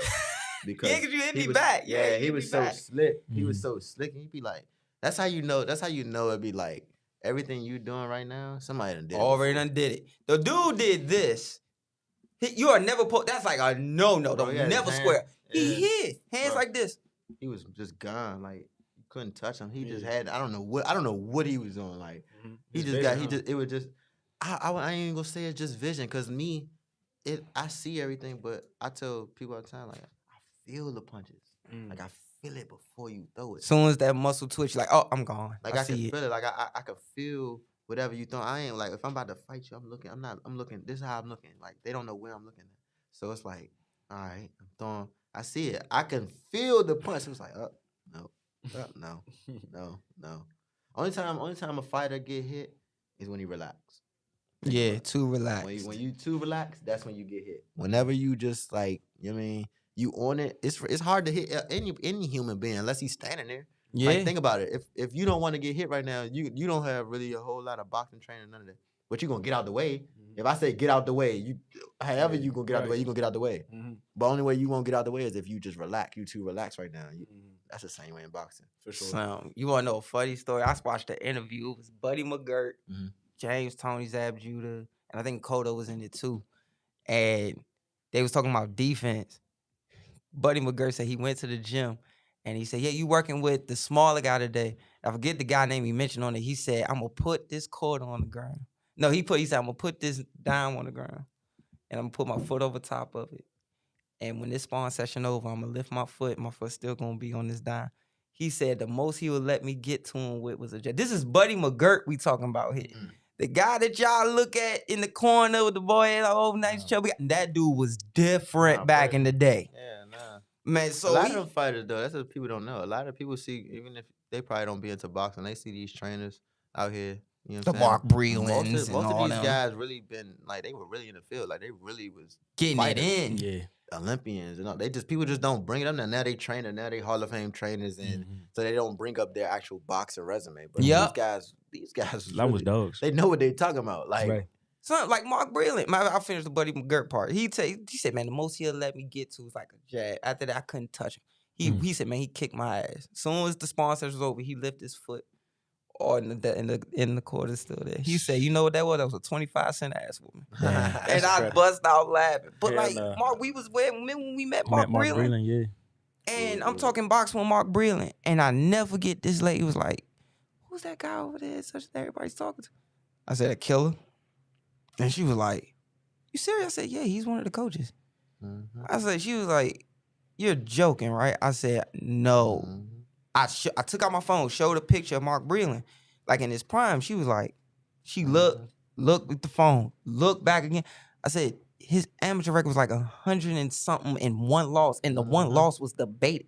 Like when Lomachenko was making his run, like after Gary had turned pro and Lomachenko was still making that run, they were like, is Lomachenko going to be the next greatest amateur fighter of all time? Is he going to pass Mark Breland?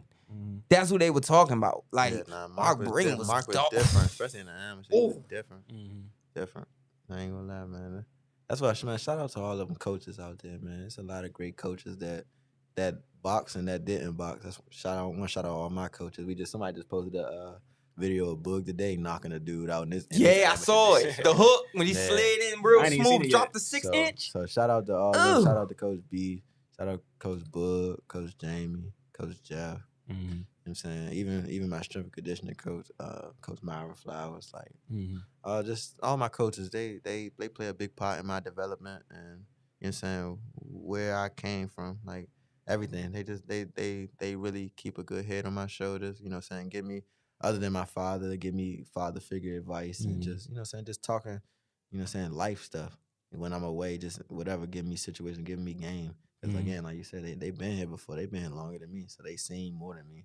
Yeah. So whenever any of them guys talking and they want to tell me something, I'm going to listen. And I don't take nothing for granted. Like, hey, you can ask Boog or Jamie or Barry or anyone. Like, when I leave, Jamie, man. Tell them, all of them, like, I love you. Like, love you, coach. Yeah, I saw that at the end of the fight. That was the most beautiful part. You just went over the bull. You went over to Barry. And it was right there. You just gave Barry a hug right there, right by the corner. Like, hug him. Like, I love him. Just, Love them just because of, you know what I'm saying, everything they did. Me and B got a special relationship, though. Like, you know what I'm saying? A lot of people give B slack about whatever they don't like about him, this and that. Boom, boom, boom. Me, like I said, however you feel about him, that's you. Yeah, Me, I've heard it before you was ever born, man. I was hearing it. It don't, that's on them. That man ain't never did nothing to me, but all he did was take care of me. When before you even knew who I was, y'all knew who I was. I was 7, 8 years old. And Sugar Ray Leonard, he saw me. He told me after a fight, if I needed a place to come, I can go there. And I'm 8 years old. I didn't go there until about 3 years later. And when I came in there, he knew exactly who I was. And he took care of me like I was his son.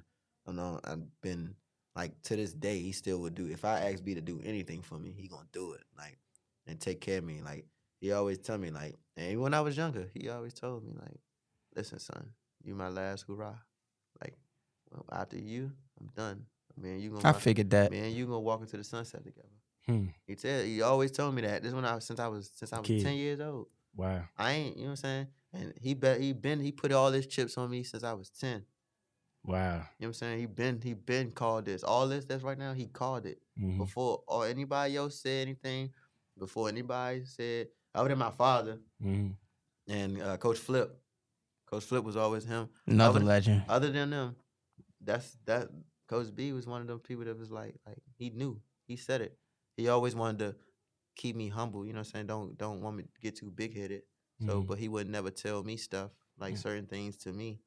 But you know, you know how like somebody, if you can tell how somebody feels about you. Yeah. And it was like I knew it. I'm like, even today he always tell me, like, he know that if something happened to my parents or anything, God forbid, I know he'd be the first one there to take care of me and pick me up off my feet and do whatever I need. Like, Coach B, that's why I give him a hug. So we was like, before the fight, we had just had a special moment. Just period. I gave him a hug in the dressing room. Like, we here. We said this since I was 10 years old. Like, I started boxing at 6, but like I got with him when I was 10. Like, you said this. You said we was gonna be here. You said all this. You said this night was coming, and it came true.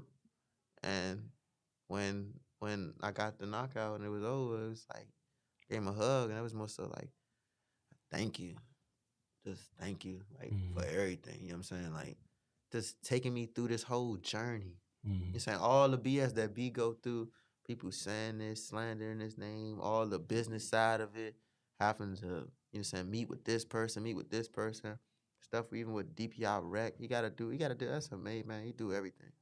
A little bit of everything. For sure. So for him to be in that gym, taking me to his house, training me, doing all this for free? For free? Time, like I just told y'all earlier in the show, time ain't free. Not a main man like that. Right. Not a main man that's in top 5 coaches ever. This ain't me saying you. This is in a magazine. It's in it. They wrote it. You know what I'm saying? So it's like, wow. Like, this man is taking the time to put that time into me. Like, dang. So it made me be appreciative. Like, even and not just to him, to Bug too. Cause y'all see Bug, man. Yeah. And how special. Bug is so high on you, man. Y'all see Bug, man. Y'all see him. Bug is like, he love people. Like, yeah, Bug is special. Bug get emotional because people do him wrong, and all he do is love. Like, you know what I'm saying? Like, all of Jamie, like, come on, man. Like, shout out Jamie man. come in this whole room, say 3-4 words and have everybody laughing for the rest of the day. Right. Yeah. You know what I'm saying? Like, that's them guys my heart. Like, man, nobody understand what they mean to me. They did things that ain't nobody else did to me. You know what I'm saying? And I ain't paid them nothing. All I did was give him a handshake, give him that, give him a hug, thank you, and move on. Tell him I love him. Tell him thank you. That's why love is so important, man. Love. Even forgot to mention, even Juice, man. Juice. Y'all don't understand. Do y'all know that Juice got everything that you need? Yes. Bro, what? Did you hear? What? Juice be having it all, man. Man, Juice got everything that you need, man. Everything. Nothing like you need anything. Anything. He did the same thing for me. Like, oh my God. He got anything you need. You hurting, he got this. You need somebody to just to haul something. He got this. You need anything, Any man. connection you can think Any of. connection you need, man. Right. He got. Then he brought the one of the best gifts that anybody ever gave me. He brought Sugar Ray Leonard to me, like to me. One phone call. I know Sugar now. I feel I know Sugar now. Like I really do. Now I could talk to Sugar anytime really I want. But when he first did it, was like, this is my idol. This is who I started boxing. It wasn't Floyd. It was Sugar. And he was from here. Sugar from here. You know what I'm saying? Right down the street. It's right down the street. Right. Like, so it's like, it's different. It's like a different love. Now it's like I'm older now.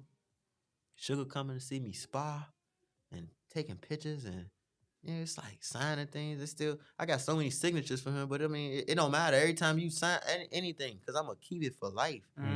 Like, it's Sugar, man. Y'all like, no, come on, man. Yeah, that's 1976 Olympian, gold. Right. Don't play with him. I'm still trying to be Sugar, man. I ain't met Don't play with him. Don't play. World champ, like, come on, man. Like, this Sugar now. So it's like, I kind of like, Juice does everything. Even the small things, like, just get Christmas cards. Yeah. You know what I'm saying? Like, here. He don't even say nothing. Like, here, take this. You know how Yes. Oh, my God. Here, take this. And I'd be like, what, Juice? What is it? Yeah, and it's at the top of his lungs, too. And he yell at me and all this stuff. And hey, man, take this. I go in the car. I'm like, man, what Juice done gave me? Juice done gave me, bro? Christmas card. Merry Christmas. Merry Christmas. Yes. And it's like, dang. That man just gave me, he went out his day to go get cards and give me a Christmas card and thought of me. You know what I'm saying? So it'd be like, you think of that stuff, you be like, man, anything he need, like, I got him. I'm gonna make sure he's straight. He was so happy with that sweatsuit. Y'all should have seen him. I bought him the sweatsuit and all that. Cause he always swear that somebody gonna forget. I'm like, Juice, I got you. I'm like, Juice, I got you. Do I ever forget you? He like, no. I'm like, all right, then I got you. He got his sweatsuit. I swear.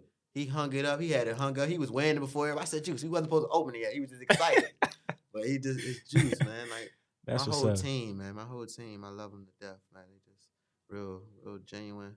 We don't talk about, like, I don't hear them talking bad about nobody. They gonna talk about what they know. And leave it at that. Leave it at that. Yeah. We ain't on a negative.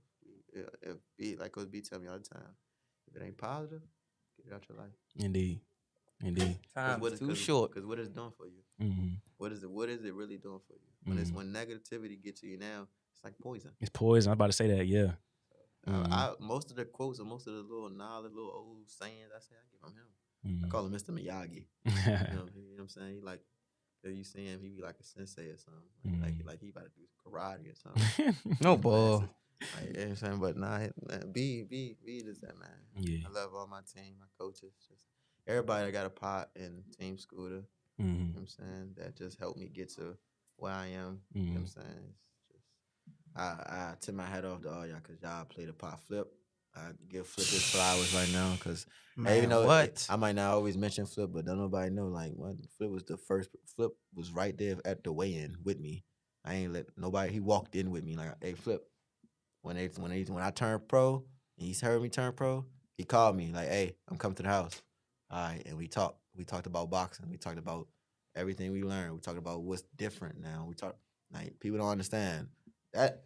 Flip is different because Flip was the one before it was Barry, before it was a Boogie. It was him, and he always told me back then I was gonna be a world champion. I was gonna be pro. Not pro. He was like, when you get time, I promise you're gonna be world champion. And I don't tell. And this, you know, what I'm saying, Flip was doing this thing. Yep. He was training out Cali, even as a fighter. Right. Yeah. Even as a fighter, he one of the only fighters in DMV who won the Golden Glove. Man, you gotta listen to my father talk about Flip. Like Flip is that man. Like. I had to realize how popular my trainer was because people was like, "Oh yeah, you that boy that Flip train." Flip like, train. Oh, like y'all don't even know me, but y'all know Flip. Like, yeah. But he didn't train a lot of fighters like at all. So when I knew he trained, when he took the time to say, "Oh, you gonna train me?" I'm like, "Oh, okay, I knew something." So I give him all his flowers from all the just the basics he taught me and everything, just about boxing and everything. Like I love that man to death too. Like all of them, like even. Shout out before I'm here. I'm giving everybody flowers, man. And rest in peace, Buddy, man. Buddy. Shout out, Buddy, man. Man, that was the only person. That was the person. That's the reason why I'm here in front of y'all today. I started boxing because Buddy saw me in the parking lot. That was my father always said he wanted me to box and all that stuff. I was playing football. I wasn't boxing. I had just got the new fight night. Swear to God, just got a new fight night. I'm doing what I'm seeing on the game. Outside, just prancing around. You know what I'm saying? Doing my thing. I'm 6. He saw me. He saw me right in the parking lot. He had a piece in his hand. I'll never forget. And he was coming to the car. He was like, "You box?" I'm like, "No." He was like, "You want to?" So got the car. He had his jean, old school, that jean jacket, that old school boxer jean jacket. Yep. And he took his card out. He's like, "Well, come down to my gym." And then my parents right there. He's like, "Well, come down to my gym and had it all over the car. Like, at a gym if you want to start boxing." I'm like, "Got you." This, that, boom, boom. And the next day I showed up. The next day. I don't play about it. Yeah. And next day, that's when Scooter began. Wow. You know what I'm saying? It's like, dang, if he didn't do that, what would I be doing right Exactly. now? Well, and then to see, you know what I'm saying? He always Probably be going to college playing football. I'm about to say athleticism is still there regardless. Yeah, probably more than likely playing football. And shout out, I just want to let everybody know that like people they be trying to sleep on me down. They think I'm a boxer. Like I don't I wasn't really like that on the field. Yeah. Like I be looking at them like, stop playing me. Like, I would get with all y'all. Like my man Silk, he was on my team. Yeah. Know? But yeah, like I really love Buddy. Like Buddy was. I'm upset because he didn't get to see me go to that next level. He started me off. Like I said this at the fight. Like I started boxing at Rosecroft downstairs. My first amateur fight was at Rosecroft. I wore all dusty stuff. I remember. And from head to toe.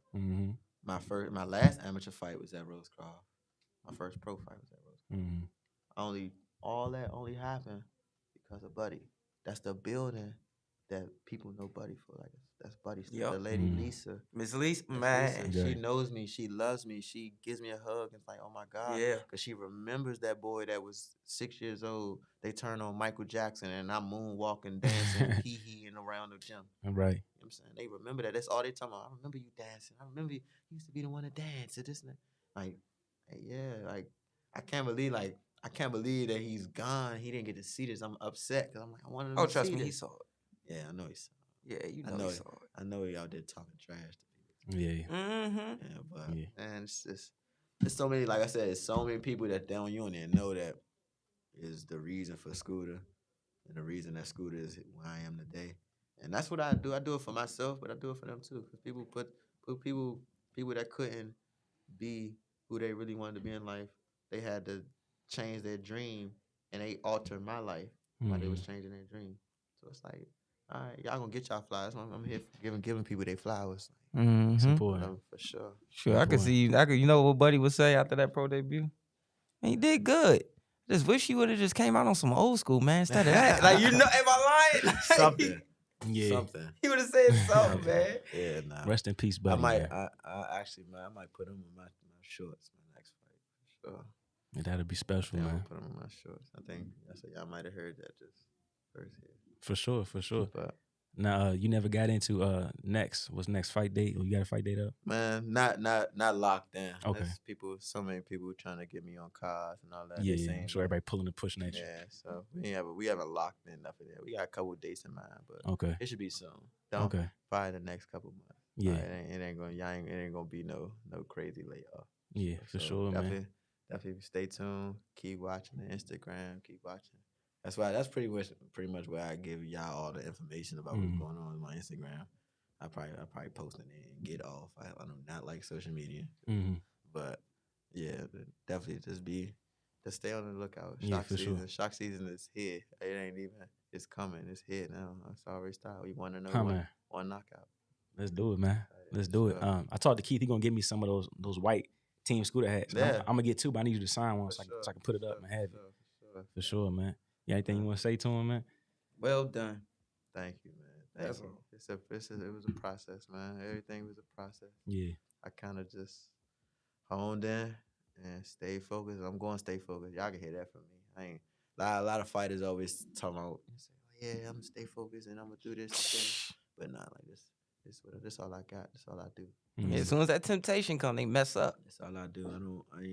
I ain't playing with it. I know this what I'm here for. Like when you really understand your purpose in life, and you hear it, like you hear it, this your purpose. I know this is my purpose, so I'm not even gonna play with it.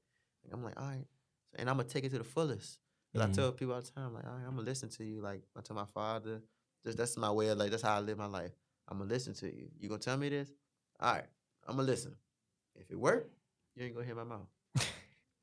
But if it don't work, you gonna hear what I gotta say. Exactly. And every time it worked. So yep. I'm always quiet. Y'all hear me not saying nothing. So that's how I live my life, man. Like I'm just all ears. I'm like a sponge. I just like to listen, absorb an energy, absorb information, and you know what I'm saying, and squeeze out love.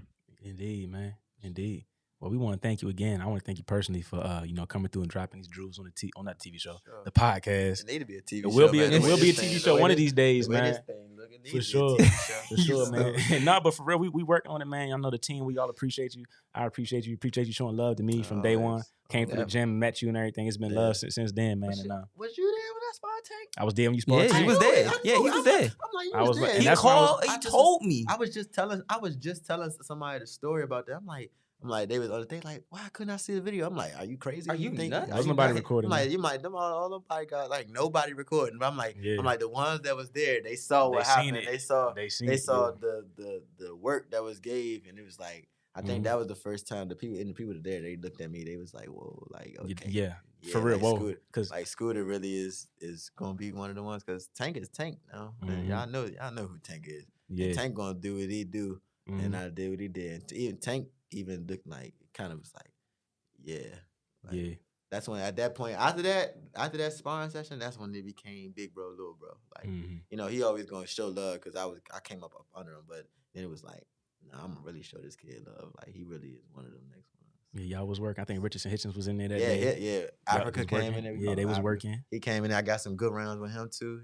He shot fighter. That's how, and that's what made me remember, like, dang, I've been getting work with these guys since I was like 18. I'm like, I see these guys on TV, so I'm like, I know what level I'm on, man. So I just it's all about waiting my time. That's one thing I will say before I leave. I ain't rushing. A lot of people rush. I ain't trying to be the youngest world champion or you know what I'm saying? Like, that be people go, they trying to get to it fast. Like, no, I'm gonna get to it. I don't care if I'm like the tortoise in the head. I'm gonna get to it, but once I get there, ain't nobody gonna give me all the throne, because I'm not. It's because I done worked too hard to get here. Now that took it, so it's like I ain't playing with it. I'm gonna take my time. I'm gonna take the right fights. I'm gonna move myself right. I'm gonna hold myself to a certain standard. You know what I'm saying?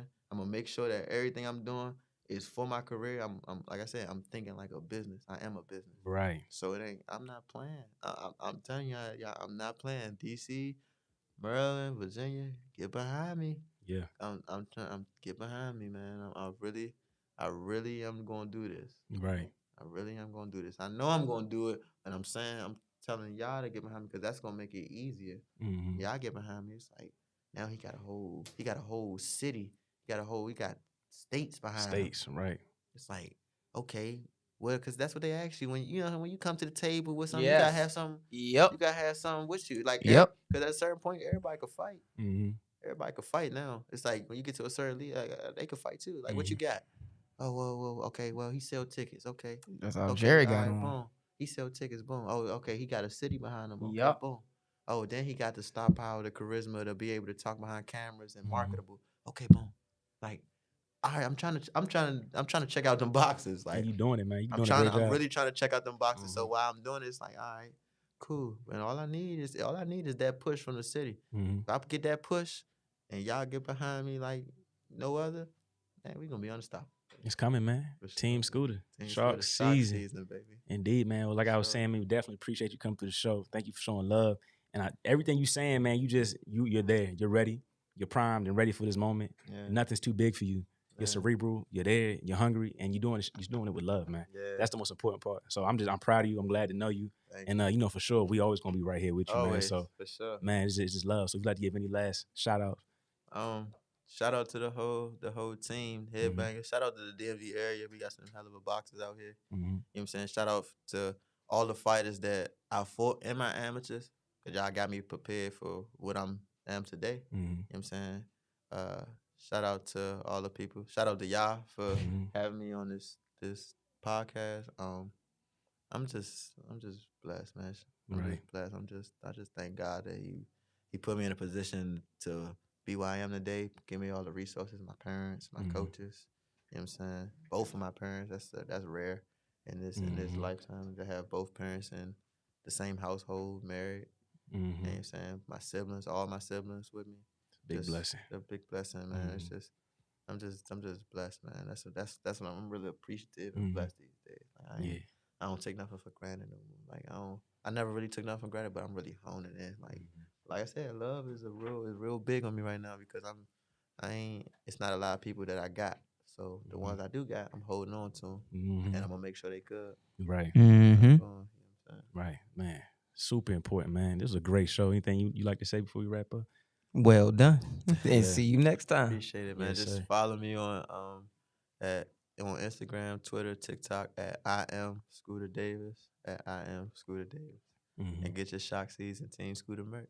Yes, indeed. I want to appreciate my man here, Golden Boy. Another great episode. That's my boy. Thankful for you too, always, man. Appreciate you, man. It's always love. Appreciate the team back here. We got my producers back there in the back, but shout out Kadan, man. Yeah, shout out Dan. The quiet assassin, man. Yeah, he don't say nothing too much, but man, that's he on top of it, that's man. That's a genius back there. I ain't gonna lie, he's for a genius. Yeah, I'm gonna take him with me too. I like his style. Right, I like how you move. I'm gonna take him with me. Indeed, man. So if you guys like what you saw today, here at Slip Encounter, make sure you guys follow us. Instagram, TikTok, Facebook, YouTube, Slip Encounter Podcast. I'm your host, BINK, Golden Boy. We got Shark Season, Scooter Davis in the building. We'll be back with you guys next Friday. Take it easy.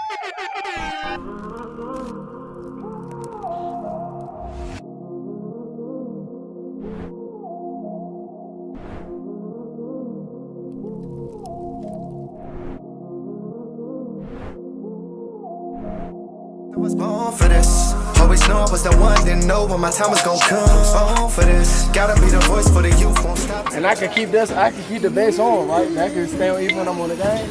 Oh, that.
Are you still using these to play games? Or these to listen to music? What if I told you these are gaming headphones? And you can use these to listen to music?